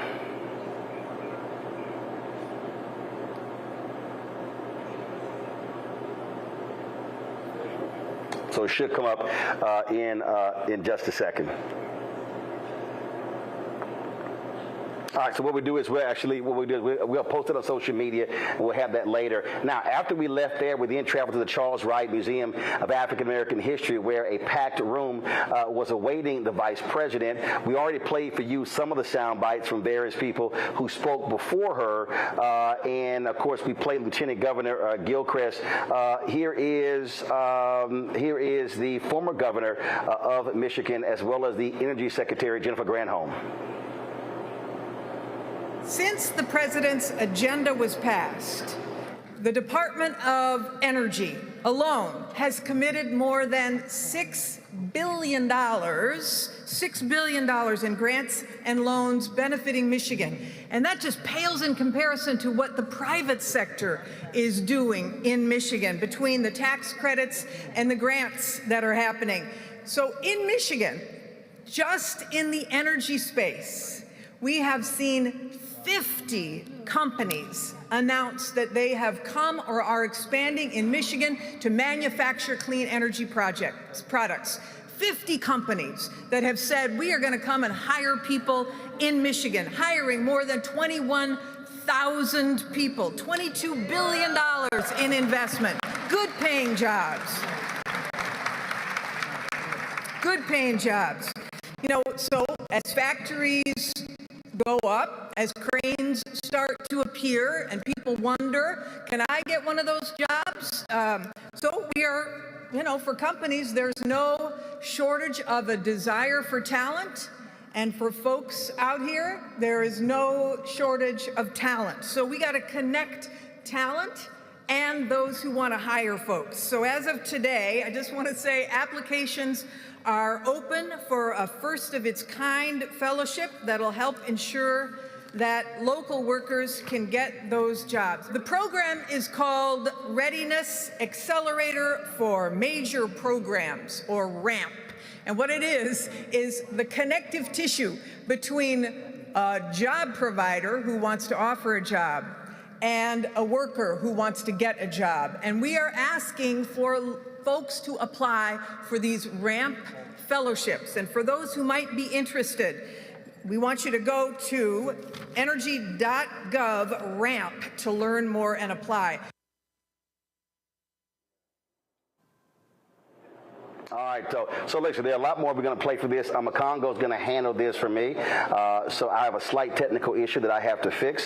So Makongo, you take it away. We'll play the rest of the sound from the Vice President's visit today to Detroit, and hopefully I'll be back in about 15 minutes. No doubt, Roland. We always got you. Julian, as we were listening to what was mentioned right now, I was taking some notes, as I'm sure we all were. And one of the things that I heard, which I feel like kind of speaks to what you were saying about people who are not always doing the entrepreneurial stuff, was that they were speaking about minimizing things as it relates to paperwork in order to increase access to opportunities to people that are on the ground and not having to go through such rigmarole just to try to get various types of applications, whether it's for various financial assistance or whether it's for some of the economic programs for those who might be entrepreneurs. But what was your general assessment of what you were hearing in that interview with Roland? Well, first of all, I think he made a really good point about minority business.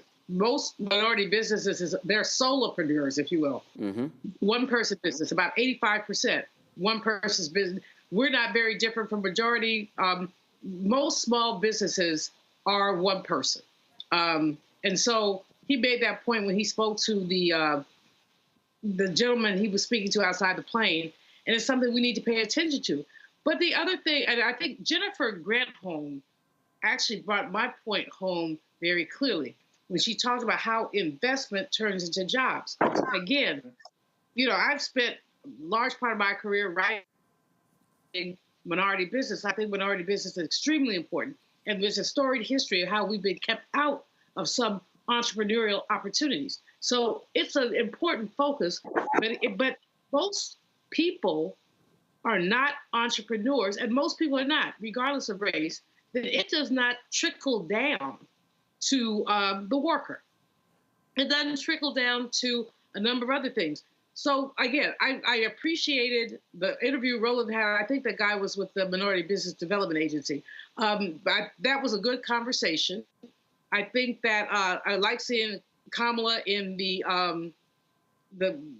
Brothers Restaurant, which I've been to years ago. Great restaurant, good food.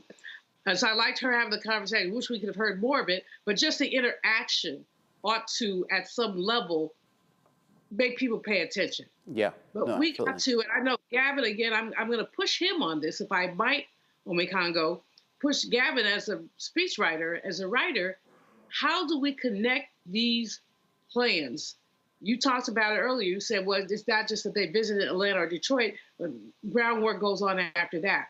Yeah, I want to get to that comment. I want to get to Gavin, but before that, I just wanted to, let's hear from Julie Su. I wanted to play her comment, the Secretary of Labor in America for Workforce Infrastructure. Made in America is not a slogan. It's an economic strategy. And made in America means made by America's workers. We've seen this right here in Detroit. We've seen it in Michigan. We've seen it with the auto workers. Last year, through their strength and solidarity, the United Auto Workers not only reached a historic contract with 25% wage increases and improvements to health and retirement benefits, but also showed what it's like when workers have a real seat at the table.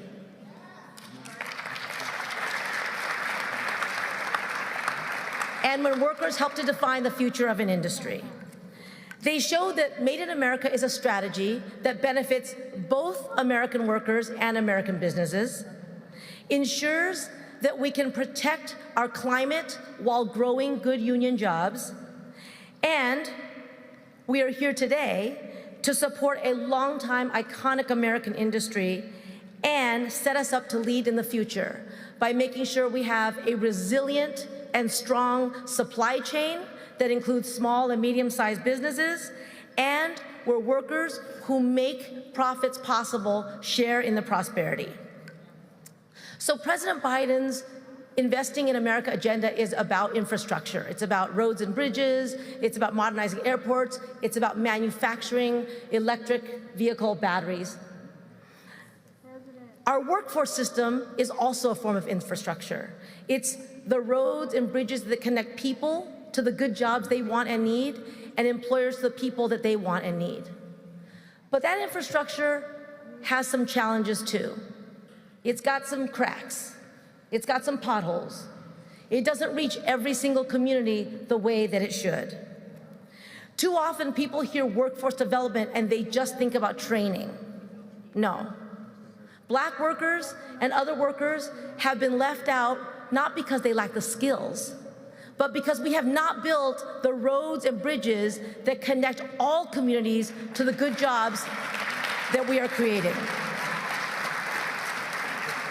We have to create a situation where economic opportunity is broadly shared. And so we are going to fix that this time. We're going to do it right this time. In President Biden's and Vice President Harris's America, we are building a workforce infrastructure that connects all communities, that is the bridge from poverty to prosperity and from racial exclusion to real equity.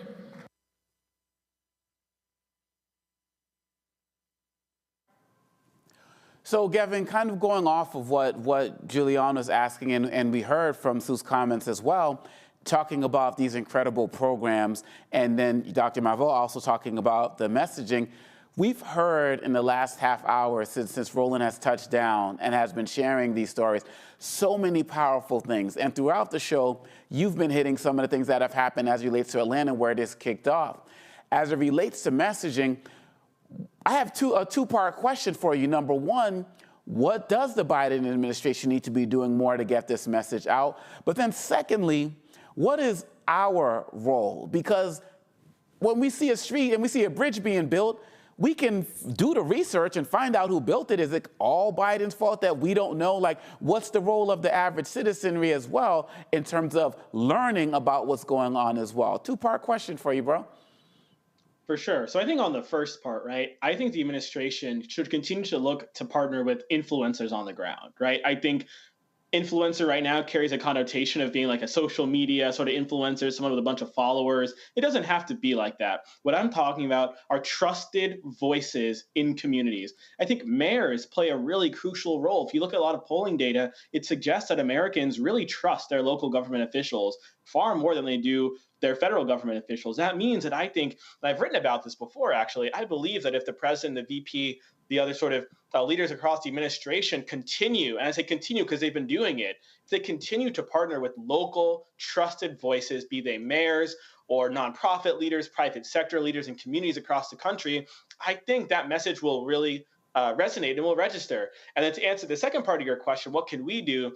Look, I think it's on us, certainly, to be tuned in as to what our government is doing to deliver for us. But I tend to put more of the onus on the government. I think it's really their job to come down and connect with voters on the ground.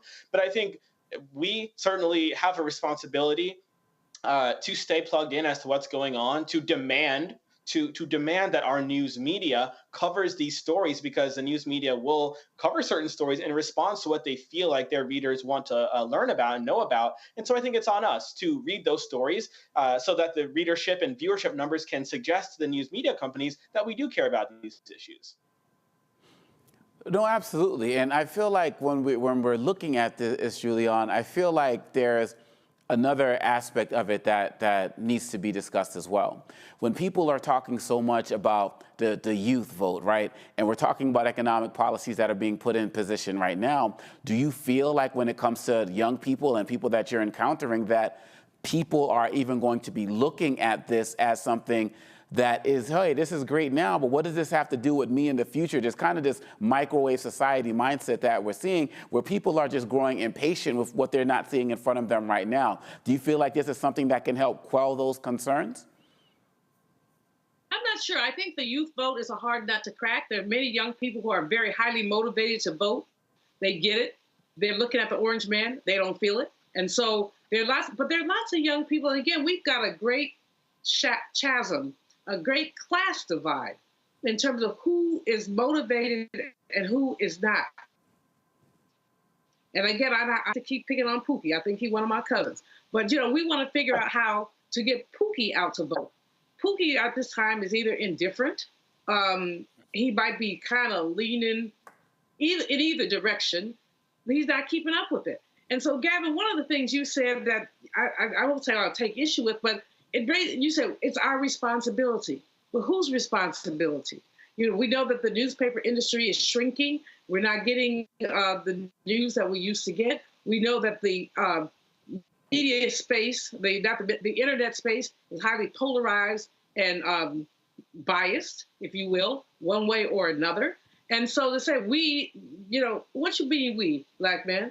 I mean, who we are you talking about? A lot of younger people don't read newspapers. They get their news from Fox or from someplace else. But I'm not picking on them. I'm just saying we eliminated civics in our lives. What I'm saying is, I don't know what it takes to get young people involved, but we have to make that our priority. It's 8 o'clock. We are going to definitely come back to that because I feel like, Gavin, I know you have a lot to say on that, but we want to go to a quick break so we can keep some of this conversation going and see what's more is going on in Detroit. We'll be right back with the Black Star Network and Roland Martin Unfiltered.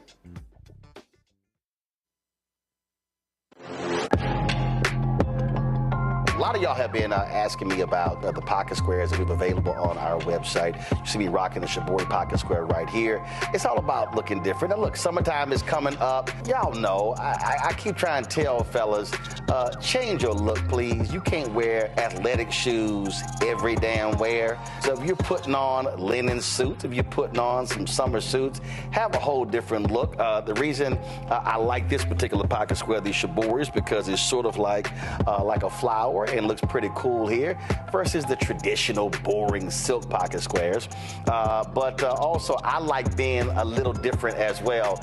So this is why we have these custom-made feather pocket squares on the website as well. My sister actually designed these after a few years ago. I was in this battle with Steve Harvey at Essence, and I saw this at a St. Jude fundraiser. I saw this feather pocket square, and I said, well, I got some ideas. So I hit her, and she sent me about 30 different ones. And so this completely changes your look. Now, some of you men out there, I had some dudes say, oh, man, I can't wear that. Well, if you ain't got swagger, that's not my problem.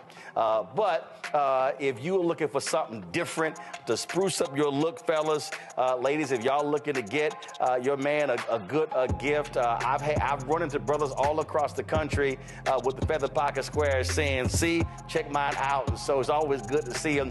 And so this is what you do. Go to RolandSMartin.com/pocket squares. You can order Shibori pocket squares or the custom-made pocket squares. Now, for the Shiboris, we're out of a lot of the different colors, and I think we're down to about 200 or 300. So you want to get your order in as soon as you can, because here's what happened. I got these several years ago, and the Japanese company signed a deal with another company, and I bought them before they signed that deal, and so I can't get access to any more from the company in Japan that makes them. And so get yours now, so come summertime when I see y'all at Essence, y'all could be looking fly with the Shibori pocket square or the custom-made pocket square. Again, RolandSMartin.com/pocket squares. Go there now.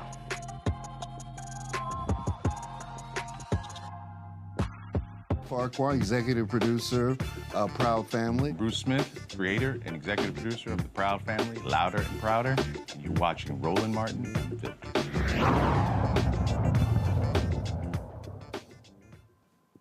Welcome back to Roland Martin Unfiltered on the Black Star Network. Let's also hear what Ron Busby Sr., President and CEO of the U.S. Black Chambers Incorporated, has to say as well. For many of us, the wealth gap has been a conversation that we have had for hundreds of years. Our black families and white families just have a huge difference between the financial wherewithal of our communities. The only way you can truly find solutions is through good policies. Policies that are intentional, transparent, and accountable.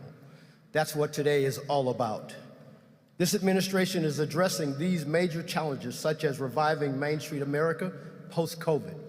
You see, during the first 3 months of COVID, between the months of February and April of 2020, we lost 41% of all black-owned businesses. Roughly 442,000 businesses closed. And when we surveyed them, they said it was because of lack of capital and good information. This administration understood those challenges, and because of the work that they have done, over 75% of our businesses have reopened, gaining higher revenue goals than they have received in previous years.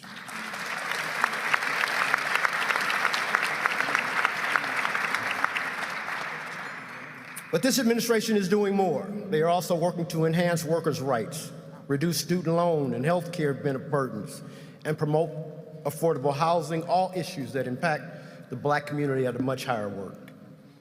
As I travel across America and visiting black chambers and engaging with black business owners, the potential I see is immense, yet often hindered by a lack of necessary resources. That's why today's visit and announcements are so pivotal.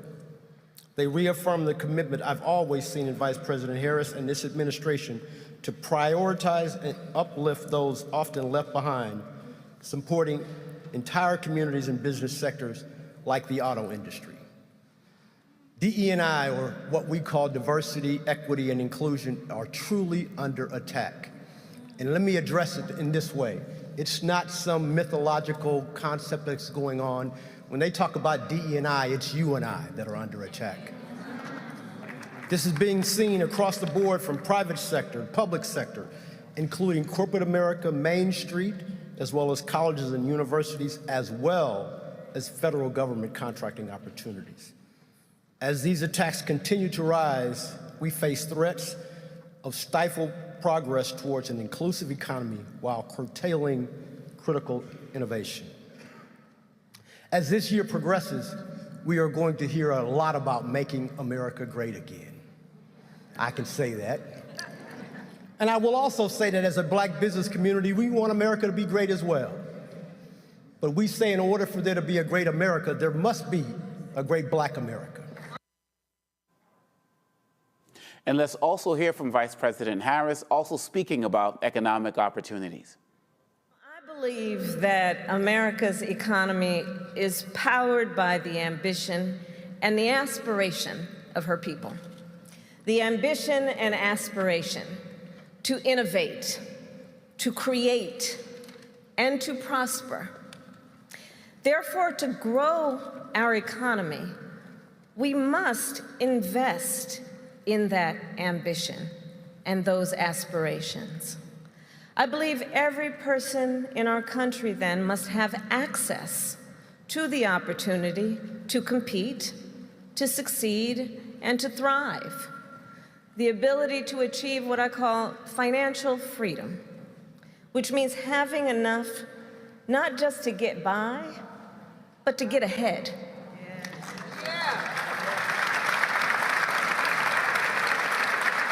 To be able to build a business, to own a home, to start a family, and to create intergenerational wealth. Which is why over the past 3 years, the President and I have invested now trillions of dollars in America's infrastructure, in clean energy and a clean energy economy, in manufacturing, and in supply chains. Our work is also guided by the understanding that there are certain communities that have faced historically and currently profound obstacles to acquire that opportunity.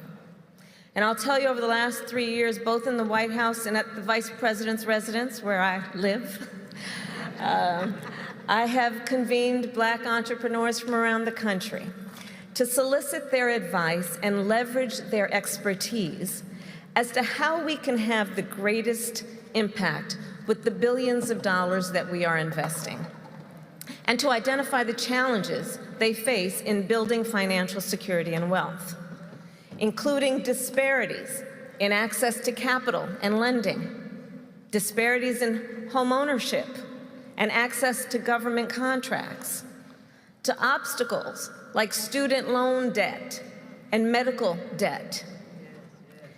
President Biden and I have invested hundreds of billions of dollars to address these disparities. And I launched then this national tour, the Economic Opportunity Tour, to bring together entrepreneurs, business owners, and community leaders, together with representatives from the United States Departments of Commerce and Energy and Housing and Labor and Treasury and the Small Business Administration, and the Undersecretary of the SBA is with us as well, to make sure founders and families have the information and assistance to access the resources they need. Now, during this time, Vice President Harris was also asked about the ceasefire between Israel and Hamas. Well, this morning I was on the call between the President and Prime Minister Netanyahu. We are closely tracking what is happening on the ground, and my team is keeping me updated, and I have nothing further at this time, but I'll keep you all posted if I have anything. Thank you. Thank you, Chris.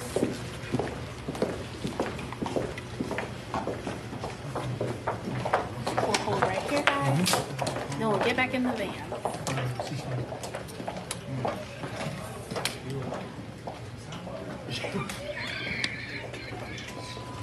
Totally ignored that spot. She did. Tiff, I told her to look for you, and she did. So folks, as you heard earlier, there was a call this morning with Israeli Prime Minister Benjamin Netanyahu, as well as President Joe Biden.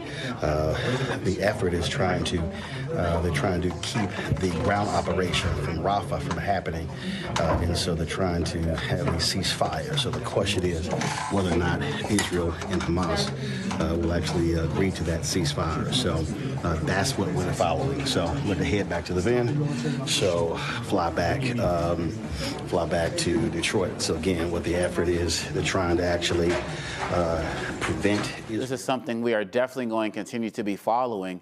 While Vice President Harris was on her trip, she also had a major economic announcement that she wanted to share as well. I am proud to announce we are investing $100 million in small and medium-sized auto supply companies, many of which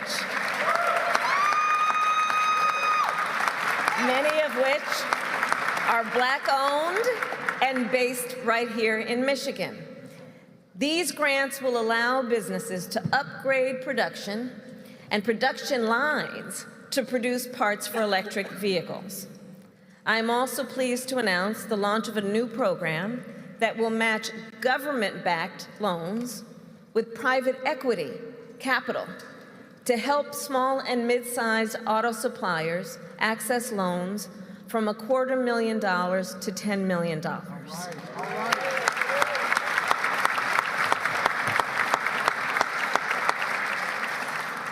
The strength of America's economy is also based on the strength of America's supply chains. We all learned that in the pandemic, if we weren't clear before.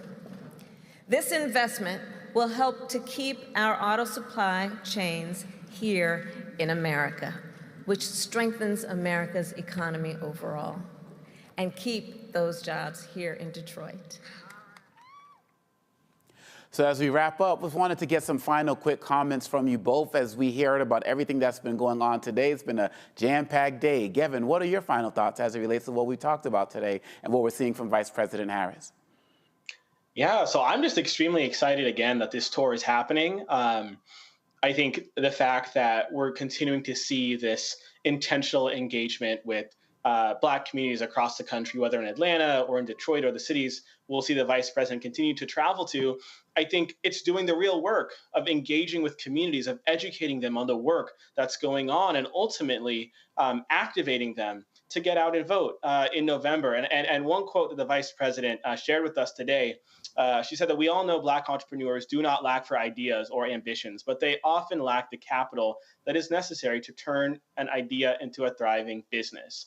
And so I think that perfectly encapsulates, we have a Vice President, we have a president who gets the problems facing our country, especially for so many Black folks. And Dr. Malveaux pointed out, not all Black folks are entrepreneurs, certainly not. And so the work that this administration has done to reduce costs, to create jobs, just the whole 9 yards. I'm excited to see this tour continue and to see the campaign, the administration continue to form relationships on the ground with Black folks and to partner with trusted voices to get this message out there. Thank you. Dr. Malveaux. I think that Gavin has said something important about trusted voices. I mean, we see something that's 30,000 feet up. You're meeting with influencers, you're meeting with the lieutenant governor. I think it's great. I'm very excited for the administration to see this economic opportunity tour get out there. But at the same time, the issue is, how does the message get down here on the ground? How do we get to young people who are not thinking about entrepreneurship, although many of them are, and I'm very excited about this generation and the fact that they don't need permission, they don't need a pass, they're just gonna go do what they do. So I love that. But at the same time, in terms of the upcoming election, just a few months from now, how do we get the word out?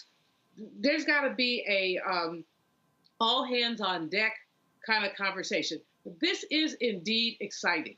It's exciting, and it's also, the Vice President, I watched her come out and they asked her about the possible ceasefire, and she handled it. She can't say anything. She's the Vice President. And that's, people have to keep remembering it. She's the Vice President.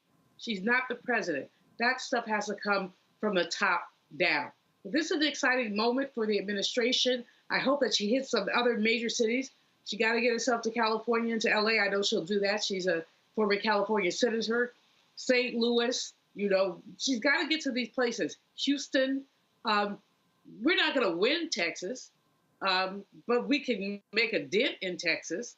And there are a lot of races, not just at the top, and that's where we have to engage our young people. It's not just the top, it's also those bottom races from the bottom up. We got to look at city councilors, we got to look at mayors. London Breed in San Francisco is in a fight for her life, and there are many others. This is an exciting moment. I'm not going to, I'm a critic, I'm a Virgo, so we're always a little critical, but I'm not going to take away from this enthusiasm.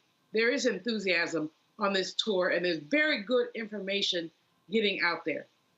I'll go back to Gavin, influencers, influential voices, trusted partners who are not the muckety-mucks, but the brother or sister who has a corner store and who can talk about what this means to them. No, absolutely, and Black Star Network's going to be along for every step of the way, as everyone can clearly see with Roland on the trip right now. And so we appreciate Roland for everything that you're doing. I want to thank you both as well, Gavin, as well as Dr. Malveaux. We really appreciate you joining us tonight. That's going to do it for us here on Roland Martin Unfiltered on the Black Star Network. Roland will be back tomorrow with more news of the day and headlines. Please check us out on all the social platforms. Watch that video. Make sure you're clicking that like button, and we will see you next time. Holla. Black Star Network is here. Oh, no punch! I'm real revolutionary right now. Thank you for being the voice of Black America. All momentum we have now, we have to keep this going. The video looks phenomenal. See, this difference between Black Star Network and Black-owned media and something like CNN. You can't be Black-owned media and be scared. It's time to be smart. Bring your eyeballs home. You dig?